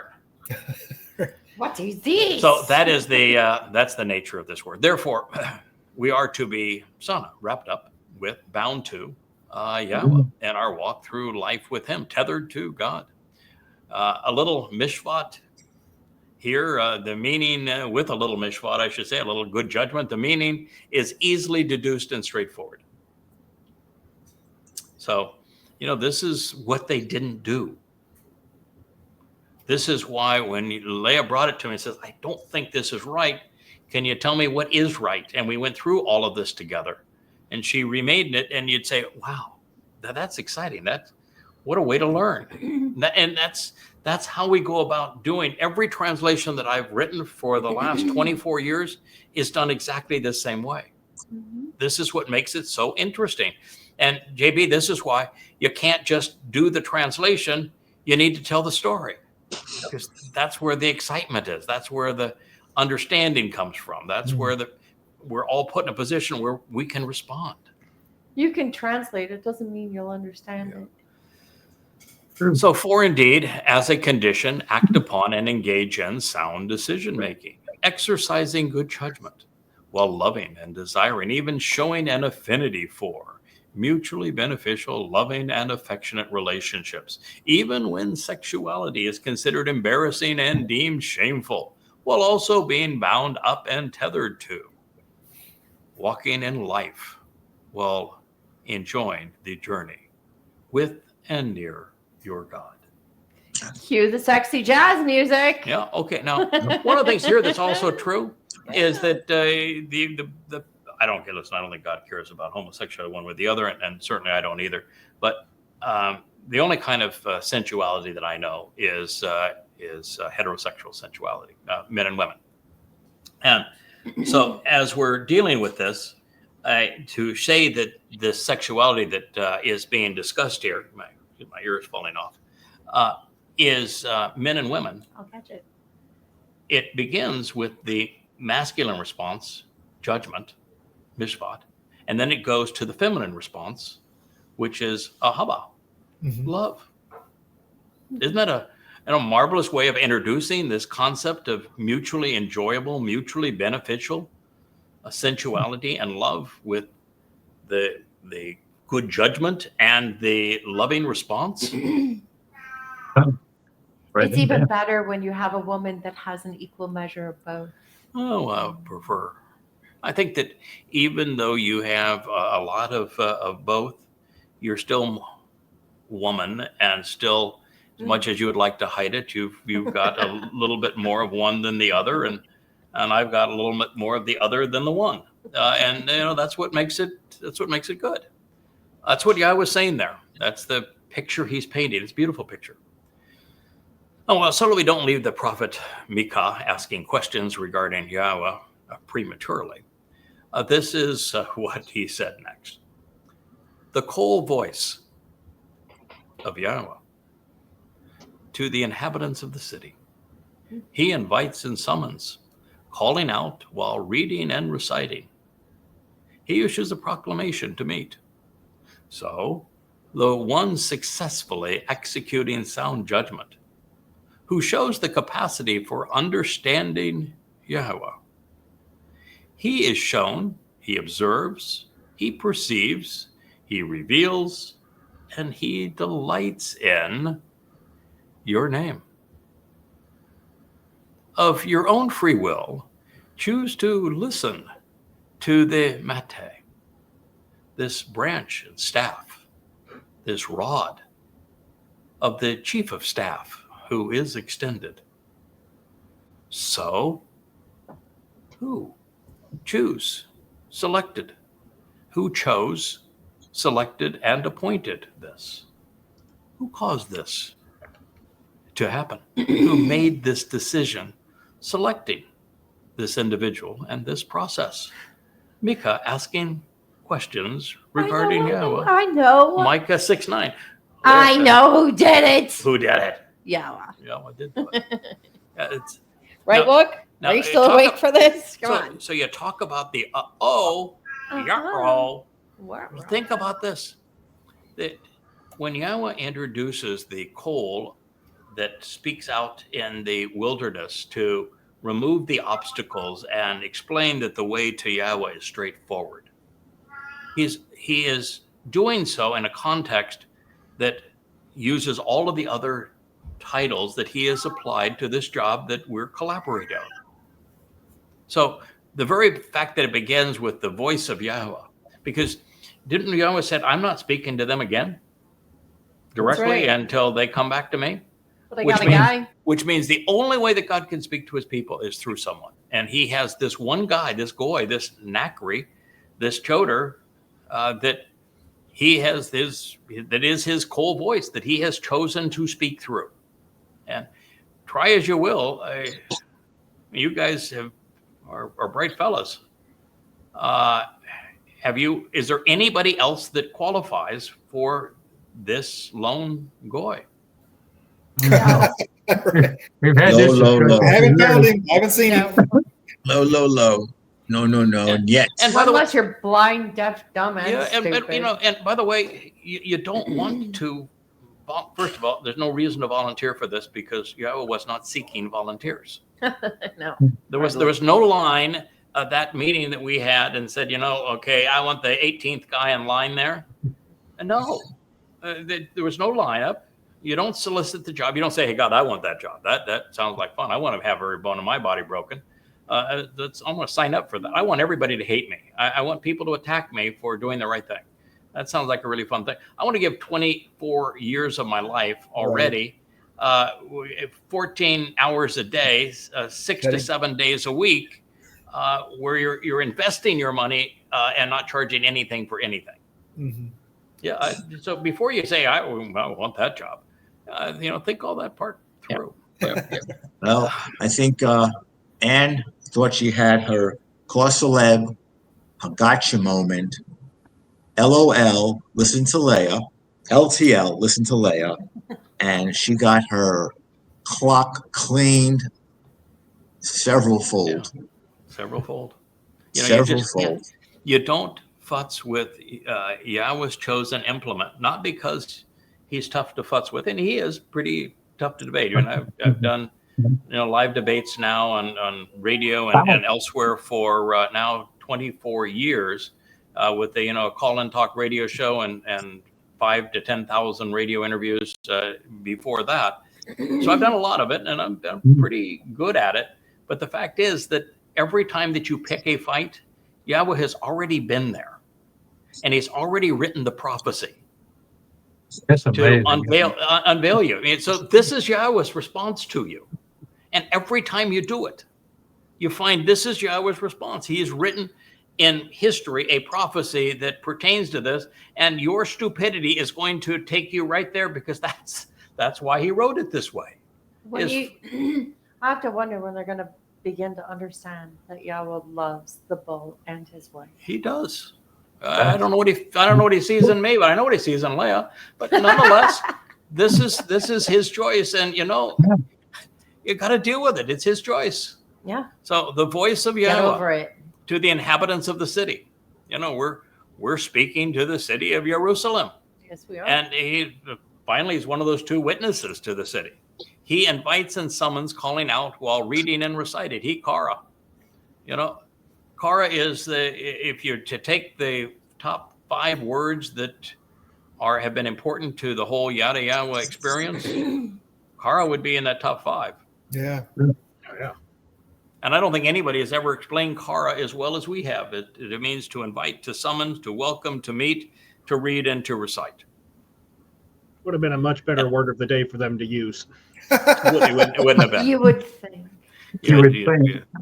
Yeah, Yahweh is really interested in us, Kara. Kara is very, very important to him. The voice to the city. He Kara. So the one successfully executing sound judgment, who shows the capacity for understanding Yahweh. This is Trushya. Trushya. So it is literally the capacity for understanding Yahweh. Now, there have been a lot of people over these 2,500 years since Yahweh's name was last pronounced by anyone. A lot of people that claim to know God and don't know it. And so when these first introduced 24 years ago in books that are titled Yada Yahweh, maybe we'll go over here where there we are. So we're not behind, we're got boxes everywhere. You'd think that maybe that would be a clue that this was a really bad passage to take out of context. Because prior to the time that I reintroduced Yahweh's name, no one had said it. No one had thought about it or tried to pronounce it in 25 centuries. And then it says that this individual, he is Ra'ah. He is shown, he observes, he perceives, he reveals your name. And if there was anything that would be identifying of what we have done in Yada Yahweh, wouldn't that be first and foremost? Absolutely. Absolutely. It Craig, is so identifying. you just described perfectly to a T Mikael. You just defined it. Yeah. The one who is right about Yah, the one who's right about God. And this is our single most defining characteristic of our relationship. To be shown, observe, perceive, and reveal Yahweh's name. To the city of Jerusalem. That's what we're here for. To the city. That's why we sit in front of these cameras and these lights on a Friday night so that you can know. So of your own free will, choose to listen. Yeah. Didn't Yahweh say that about the Nakar? Doesn't he say that about everything that he has to say about this person? Isn't it? You should choose of your own free will to listen. It's just consistent all the way through. And this time, it's of your own free will. Listen to the Mate. This is the branch. It's not the main Shamak branch, but it's a branch. The staff, the one that's tending the sheep at this point, the rod. The rod is of divine judgment and justice. Yeah, what did Moshe walk into Egypt with? Right. And, just a stick. Right. And Matzeh also means the chief of staff. Now, the chief of staff ain't the chief guy, is he? No, chief of staff. He's the guy that is responsible for ordering the affairs and coordinating the work of the king. Kind of like a herald. He would be a herald. Gee whiz. Who is extended. So, pretty straightforward. Who chose? Who selected? And who appointed this? Yeah. Of course. So last time I checked, Leah's husband is the cold voice of Yahweh. He is the one who Kara invites and summons, calling out while reading and reciting Yahweh's testimony. And since he is unique in this role, Yahweh affirms on behalf of those who are not as hostile to him as the ends of the world, that his voice will, as a single male, execute sound judgment while showing the capacity to understand Yahweh. And as a result, he was the first in 2,500 years to be shown, observe, perceive, and reveal Yahweh's name. But alas, where Anne is headed, they don't like Yahweh's name very much. And they changed it so that it would manifest their mommy delusions. So God's decision is to choose to listen, or suggestion, I should say, for anyone who wants to know him, is that you should listen to the mate, this branch, the staff, this rod, who is the chief of staff, whom he has extended. Okay, so we get it. So let me ask you a question. I want your verdict here, your final verdict. Does Sana have anything to do with modesty? Of course not. Oh, good. No. Okay. It means to be bound to Yahweh in our That's walk right. through life. For how long must this individual witness be questioned? Od Haish. For how I long must wondered this that individual myself. man who is a witness be questioned? By the house of the guilty who are condemned for being wrong. For this storehouse of vexing injustice and condemnable guilt, Yeah, for how long? along with a wasteful measure of incapacitating and emaciating disease. Thinks of leprosy. Being angrily denounced Yikes. and furiously cursed. Wow. So the people that are speaking against this one that is the voice of Yahweh as the rod of divine judgment and the staff guiding the sheep and this branch off the tree of the knowledge of good and evil, who is the one whose name, Yahweh's name, was revealed, he is then asking, for how long must this individual man's witness be questioned? Which is precisely what they're doing. By this house of the guilty and the condemned who are wrong.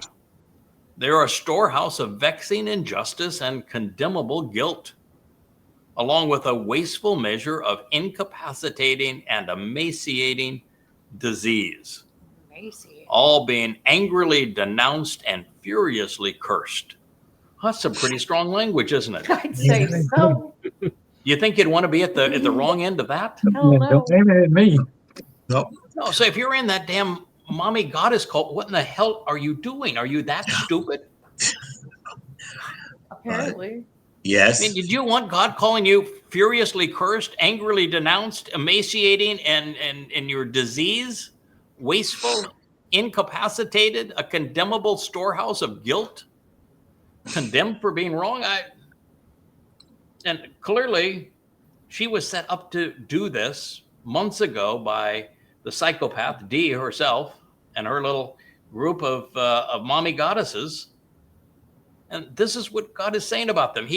They chose the passage that denounces them. It's just like Paul's choosing the passages that he cites denounced more him. from Habakkuk. And Dee than- choosing the passage that denounced her. It's Yeah. crazy. You know, Sick. when God says, I want you to you answered this problem by going to the place that I've already prophesied exactly how the situation is going to arise and what to do with it, which is in Numbers 12. Yeah. Go there. Numbers 12, it speaks of this woman who claims, I also speak for God. And God said, no, you don't. And it's as if your father spit in your face. You're now leprous. You're separated from the family. You were divorced. Yeah. And so you got to be careful what you choose. And here they chose this passage. This is the one they're going to go after. Previously they chose, well, our mommy goddess, she's real, and we can prove she's real because of the 8th mashal. Oh boy. But you look at the 8th mashal, mom in Hebrew is M, correct? Mm-hmm. Imam. How often is M written about mom in the 8th mashal? 0. None. Goose egg. And if you're going to have a spirit mom, how often does Ruach appear in the 8th mashal? None. It would be 0. And so the feminine pronoun she that is attributed to that Dode is writing about, by the way, in this word picture. He's waxing poetic about. He's waxing poetic about Chokmah. what? Hokmah. Wisdom. Yeah, chokmah. Chokmah. Chokmah. Chokmah. Wisdom, being smart, thinking things through. And you pick that as your proof that there is a mummy goddess? It's kind of like picking Sana as When- modesty. When Yahweh works through his Ruach, and there's lots of places where Yahweh works through his Ruach and he dispatches his Ruach to do certain things. Does he refer to himself as a she when he is dispatching his Ruach? Is there any place where Yahweh says, I'm mama? No, Baby, he said I'm your mama. Who is your mama? Come to mama. it specifically says Does he his ever say that? Is there a speaking part where Mama God says, thou shalt be modest? No. There is no speaking role for a mommy God. Yahweh, even when he's addressing the work of the Ruach, still speaks of himself in third person masculine. He refers to himself as our father. He never refers to himself as our mother. Oopsie. What are you trying to do? I mean, it's just tragic. And I guess the thing that bothers me the most, losing someone like Ann doesn't bother me at all. No. I really didn't even know her. And now I'm glad I didn't know her. But the thing that I didn't like her bothers work. me is that there was one woman in that group that was really devoted. She did marvelous work. She was a great editor for these books. She was a wonderful interface with Amazon.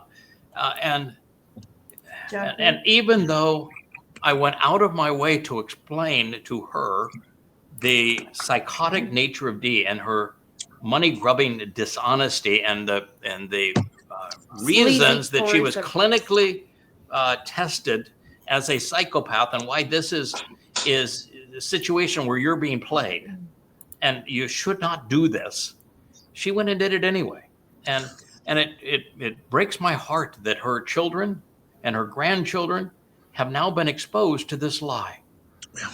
Stolen souls. It just breaks my heart Stillborn that's children. happened. The rest of them, I don't care about. No. And when you read what they have written, they're just revolting. And Absolutely. so most of them, I said, oh God, thank God they're gone. Yep. Can you imagine not knowing that they had this But the lurking fact- inside of them and Right. you in there in eternity and you said, oh my God, what mistake did I make? Let me go to God. I said, God, I'm really sorry that I made this mistake and I gave this person the wherewithal to become part of this. And obviously I was really, really wrong. I want to apologize. What do we do now? Fortunately, I don't have to do that. Well, They wrote themselves Craig, out of this story. the trees continue to get pruned. Yeah, they do. The Don't shade continues to blow away. And by the way, Ann, can I call you in a prescription for lamprey? That's an older drug used to treat leprosy. Give me a buzz. It is contagious, is it not? It is. It highly sure is. contagious. And for So- those, you know what makes me angry? What? Like you said, I don't really care about the rest. They're clearly unthinking people, irrational and unable to make rational decisions on good judgment. Yeah. However, there are some good people they took with them. Yeah. And it's true. for that, It's I true. mourn and I am angry. Well, they couldn't have been too good No, because they That's would never right. they would never have fallen for it. no. And now that it's gotten so nasty, Yeah. they Vitrolic. they should have something in them, some form of conscience that says, no, this is wrong, but it never seems to dawn on them. So they can't have been that good. Yeah. Well, anyway, the summation of all of this is, like I said, They can drop it now. Leah was right. And as for the Anns of the world, if it hasn't others. already happened, she is sure to be applauded. And I think it already has happened. They've already shown their, yay, aren't we great? We Hate Leah 2 fan club. Yeah. No. It's growing every day. The cult of the spirit mom is We Hate Leah. And then they demean my wife as a way to get at me. It's the same thing that Miriam did with her brother. Fractured families are a huge part of God's story. Yeah, they bond over hating me. Yeah.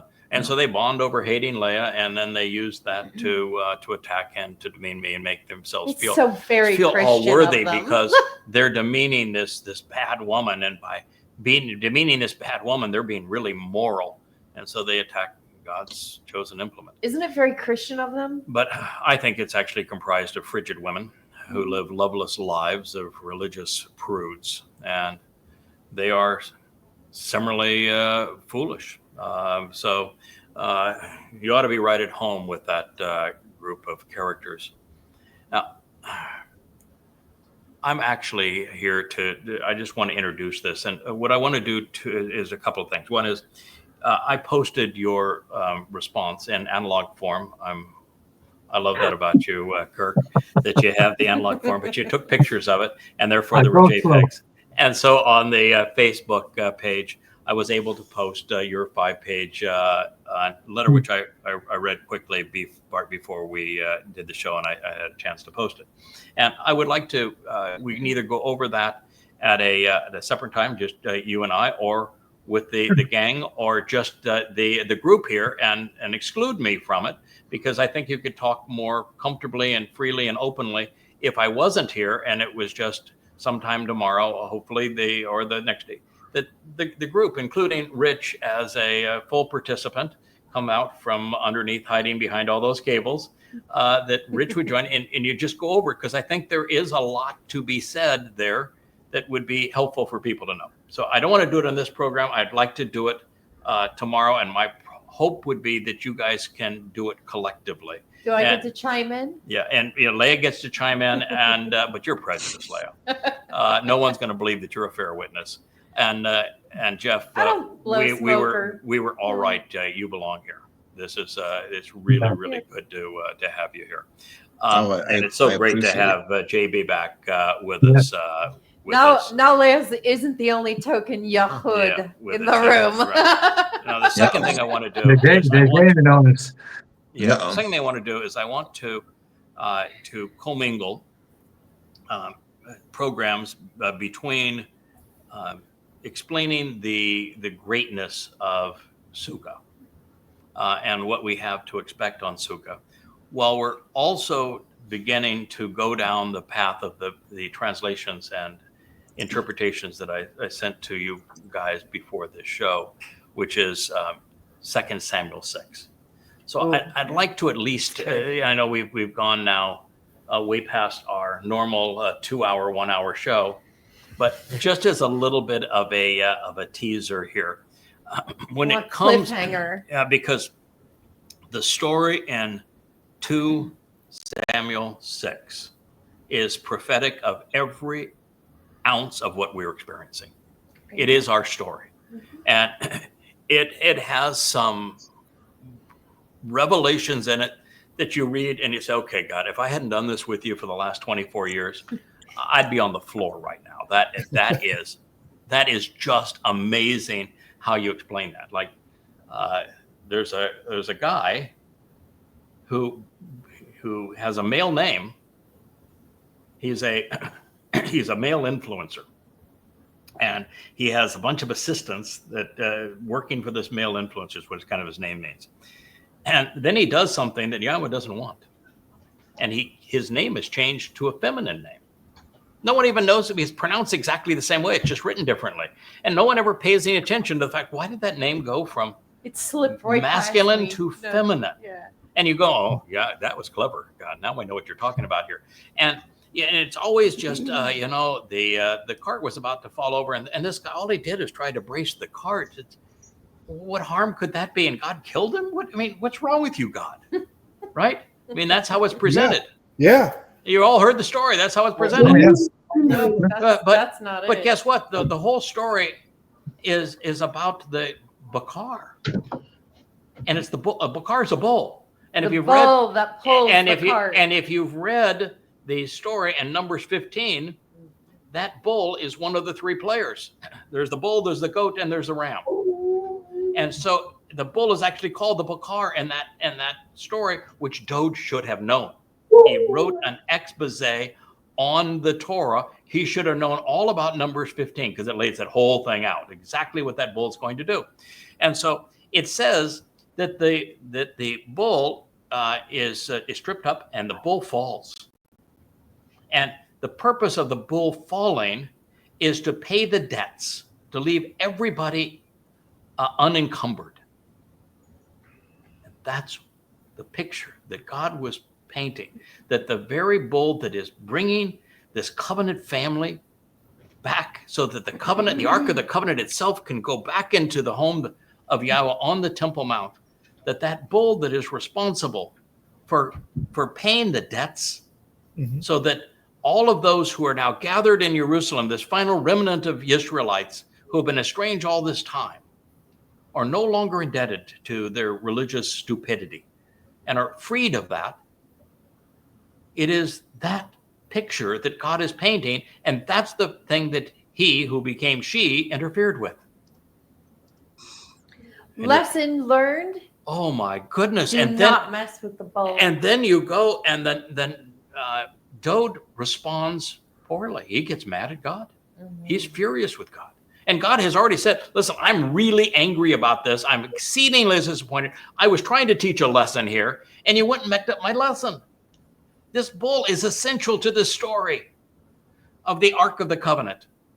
And then when Dode says, wait a minute, you had no right to kill him. What a terrible thing to do. I'm not going to play with you anymore.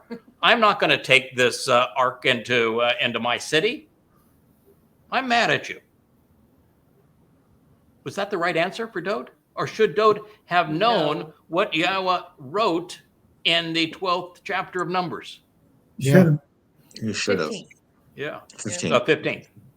So the king erred, didn't he? Yeah. Well, he so, is human. So where did the king take the Ark of the Covenant? Since I'm not taking it to the city of Dode. I know. Where did he take it? Obed-Edom's house. He took it to Obed-Edom's house. Mhm. And what does Obed-Edom mean? The Servant coworker. of- The one who works and serves from Edom. Yes, that's Yep. right. Have you heard of anybody who is working and serving on behalf of God's people? Yeah. That is called the. I know a guy. The one from Edom. I know a guy. It's Yeah. the same You know, guy yeah. who's I know a guy. Yashiya's man. Yeah, and you know That's where my Obed, boy. where Obed-Edom is from? Yes. I do. Where? Number one, he's from Edom. However, No, yeah. What's he? It he doesn't was- say, he doesn't say he's was- from Edom. Where's he from? he He's He is from the wine press. Yeah. Oh, What does Yashiyah say about the man from Edom who saves many? He's in the wine He's in that wine. He's in He's the in wine the press Press with with me. me. And what is he wearing? He's wearing the red of Edom. yeah. Yep, that is exactly. And you go, okay, God, Okay, this is you pretty get amazing. clear. But it goes on to say that the man now that successfully brings the Ark of the Covenant into the city of Dode is Obed-Edom, the one serving from Edom. Wow. And then it also reminds us that Dode can and does dress up as the high priest because it has him dressed up as the high priest. Okay. And then it has Dode showing that, no problem with nudity, man. You run around God's got no issue with it. This is how we're going to do things. Wait, they were dancing and singing and playing music Oh, and they- dancing. And if you've been around Jews, yeah, we're gonna take off our clothes. And God actually condoning his son's sarcasm towards his stuffy, bitchy wife. Frigid wife. I mean, you couldn't have a better prophecy for this, could you? Shallow's All the daughter. way through. And that's where we're going. Wow. And it is just, after a while, Amazing story. even Rich Keith says here, you can't go a day without some profound insight that God wrote 3,000 years ago, knowing that you'd find it and we could talk about it and we could grow and we could benefit from it. And so that is our purpose, is to share find those insights, understand them, and share them, because we can all benefit and grow from them. Wow. It is a wow, isn't it? What a story. Yes, what a Wow. story. And you just sometimes your Wait chin. till you hear what Dode says to his frigid wife. Oh yeah, I know. It's just so tender that it's Talk about provocative. Yeah, those concubines which you speak of, what they're going to say is that Dode is kabod. Distinguished. Yeah. Yes. Wow. It's like Sylvia saying that don't worry about us losing a picture. My husband is well hung around our house. It is, Yeah. it is. Sylvia was obviously schooled from Dode, so It's a gallery term. got a sense of humor. And I think if nothing else, and of course, Kirk, you know this because we've been together for a long time. Jeff, we have a wonderful, great relationship, and we talk regularly. And Kevin, I think sometimes you talk more to my wife than I do, so you've got a pretty good idea about what our relationship's all about. You guys work so marvelously together, and Rich here in the midst of our home now. Here virtually every day, contributing to all of this. You know that our Leia's and mine understanding of Yahweh is that he's fun to be around. Yeah. Mm-hmm. That he's witty, he's funny, he's sarcastic, he's clever, he's brilliant, he's approachable. And that he wants us to be comfortable around him. He wants us to enjoy our lives together. He wants us to be happy, positive attitudes. And so what we're celebrating here is all of that, and how our minds and our hearts can lead to the same place. And Yahweh's not afraid to call you a poop head if you're being one. Yeah, he does. Well, he just did them. Okay. Well, one thing I just left off here is, okay, so I want to put my king in a bad spot here. We work for him. We don't want to be, scolded by this. Okay, Dode was wrong. Really, really wrong, right?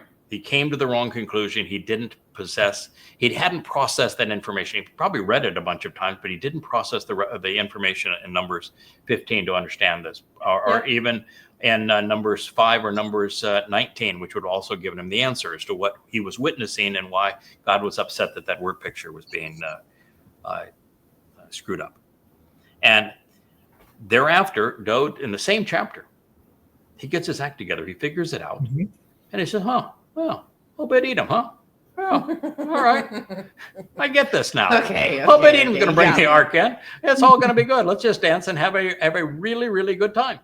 And so what does that show? The number one argument that the mother goddesses use against me is that I have, there are, of the many thousands of profound insights that I've come up with, and they won't ever name them all, but there are many thousands. You listed like 20 of them, Kirk, in your letter. Not just a sampling. Yeah, sampling, but there's well over a thousand, and probably upwards of 10,000 unique insights that I've come up with. That about 5% of those that have evolved, that have some have changed, some have evolved, some have nuances that are added to it. But as we learn more and we're exposed more to Yahweh, there are some things that we have previously concluded. Did you say, I think there's a better interpretation of that, and let's use this one because I think this is now more consistent with everything we have learned. Okay, and I will do something that caused you, JB, in particular, to become part of the covenant because you had not witnessed it outside of this environment, which is I'm one of the few people that will write a lot of stuff. And then when I found out that I'm wrong about something, I'll go back and say, I was wrong about that. This is a more correct way to deal with it. So what do we have in this example? We have the man that had the spirit of Yahweh on him. We have a man that Yahweh chose. We have a man that Yahweh announced was his son. We have a man that Yahweh chose to be king over his people, the shepherd of his people. We have a man that we know was a profoundly important prophet. He was wrong, wasn't he? Mm-hmm. He witnessed something and he was really, really wrong. And then he thought about it. Then he thought about it some more and said, well, there's a better answer here. Yeah. And he accepted the better answer, shared the better answer, danced and celebrated the better answer, and he went on with his mission, didn't he? Mm-hmm. So is it God's style? Because they always say, no, if you're ever wrong about any conclusion that you have drawn in 24 years, then that's not Yahweh's style. Right. Yahweh wouldn't do that. So is that what the example of Dode tells us? Or does the example of Dode tell us that learning and correcting mistakes along the way is Yahweh's style? We learn, we evolve, we grow. It's another great lie that you have to be perfect. Yeah. Well, we're It's- invited. Perfection is Never another gonna be religious perfect. idea. If we were all cookie cutter perfect, what would be the purpose of even having a relationship with us? God could just, go look in a mirror and say, oh, yeah, I'm really handsome. What a smart guy I am. If God was looking for clones of himself, be no purpose in us being part of a covenant family or doing any of this with There'd it. be no purpose for creation. We have to have individuality, and there'd be no purpose of eternity if we couldn't continue to learn and grow. In fact, to be infinite requires growth. Yes. Even Yeah. God must learn and grow to be infinite. That was an insight early. It was wow. Well, thank you. So God's style is obviously that he has chosen to speak through people who he has allowed to learn, to grow, to understand, to make conclusions, and then learn more and refine those conclusions and share them over time, and to gain tremendous credibility by doing what the political and the religious can't do. Mm. Admit, that was not as good as it could have been. That was maybe even something that's wrong. Let's make it right. And let's celebrate having this opportunity to make it right. Because then we can show we're still learning, we're still growing, and we're loving this opportunity to do that. And we can celebrate the fact we can do that forever. And that it is absolutely God's style. Yeah. If it's good enough for Dode, it's good enough for us all. It's good enough for us all. Yahweh had he had a thing for Dode. And so do I. And the very fact that Dode made mistakes and that he recovered from them and stood up and then ultimately made this decision, I'm going to serve as the Passover lamb, and I'm going to take everyone's guilt into Sheol. I'm going to trust God enough that he's going to get me out of Sheol when we're done. That's my kind of guy. I'll serve with him all day long. Yeah.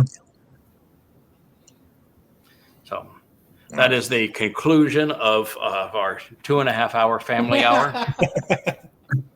I am delighted to be able to have a full house and to have Rich, you're there behind the scenes. We're going to get you out in the front of the camera next time. Going to have Leah back here with the Wookiee. I know Wookiee was quite the star in his Wookiee mobile in yesterday's program. Yeah, I almost wish that we had left the camera on for that. We actually hung out there around that fire for 2 hours after that show.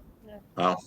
Yeah, Leah made some really, really good Jewish appetizers, flatbread, Snacks. and with oil and some really interesting herbs. And was it? Blaj Majoun. Yeah. What was the other dip that you had? Oh, Baba Ganoush. Okay. Well, yeah, I can't even say it. So, but it was good. But I Oh, can tell you, Yeah. it Baba was Ganoush. it was really good. Baba Ganoush. And so we out there, we stayed there with that fire for 2 hours. Drinking wine, enjoying our relationship with you. I was just constantly saying, because as the sun would continue to set and the long rays were there, and the beauty of the clouds and the colors and the textures and the smell of that smoke that I hadn't smelled in so long. Cuddling up with your husband in front of a fire. We were cuddling on that chair, and Wookiee was sitting there Way in our too lap, sensual. and Asher was right there by our left hand, and Rich was there with us, and we were enjoying wine and good food and the smell and the sound and the warmth and the light of that fire and this beautiful island setting. Oh my goodness! It was the most marvelous celebration of a mikra for us, and all the time that we have been celebrating them. It was just, and in the midst of all of this, you can just say, this. Hey, this wait is- a minute. I thought that was later in bed. This is. Okay, we won't go there. This is still family hour, but it was a marvelous. Can't have a family without sex. It was no family without sex. Ain't that true? It was just this marvelous, It was unforgettable a beautiful night. night to celebrate a really loving, passionate relationship with our God and with our family. Kudos to Rich. He captured it really nicely. Very poignant and endearing as the show closed last night. Yeah, it was marvelous, and and was genuine. And I just love the realization that we have shared an insight about approaching Yahweh through this fiery light. Then it's the transformative nature of fire, as it takes this physical organic material that is so limiting and transference into the power and the energy of light and heat that rises up, and how that radiant energy will eventually carry our souls so that we can be eternal beings and empowered and enriched and emancipated throughout space and time with our God.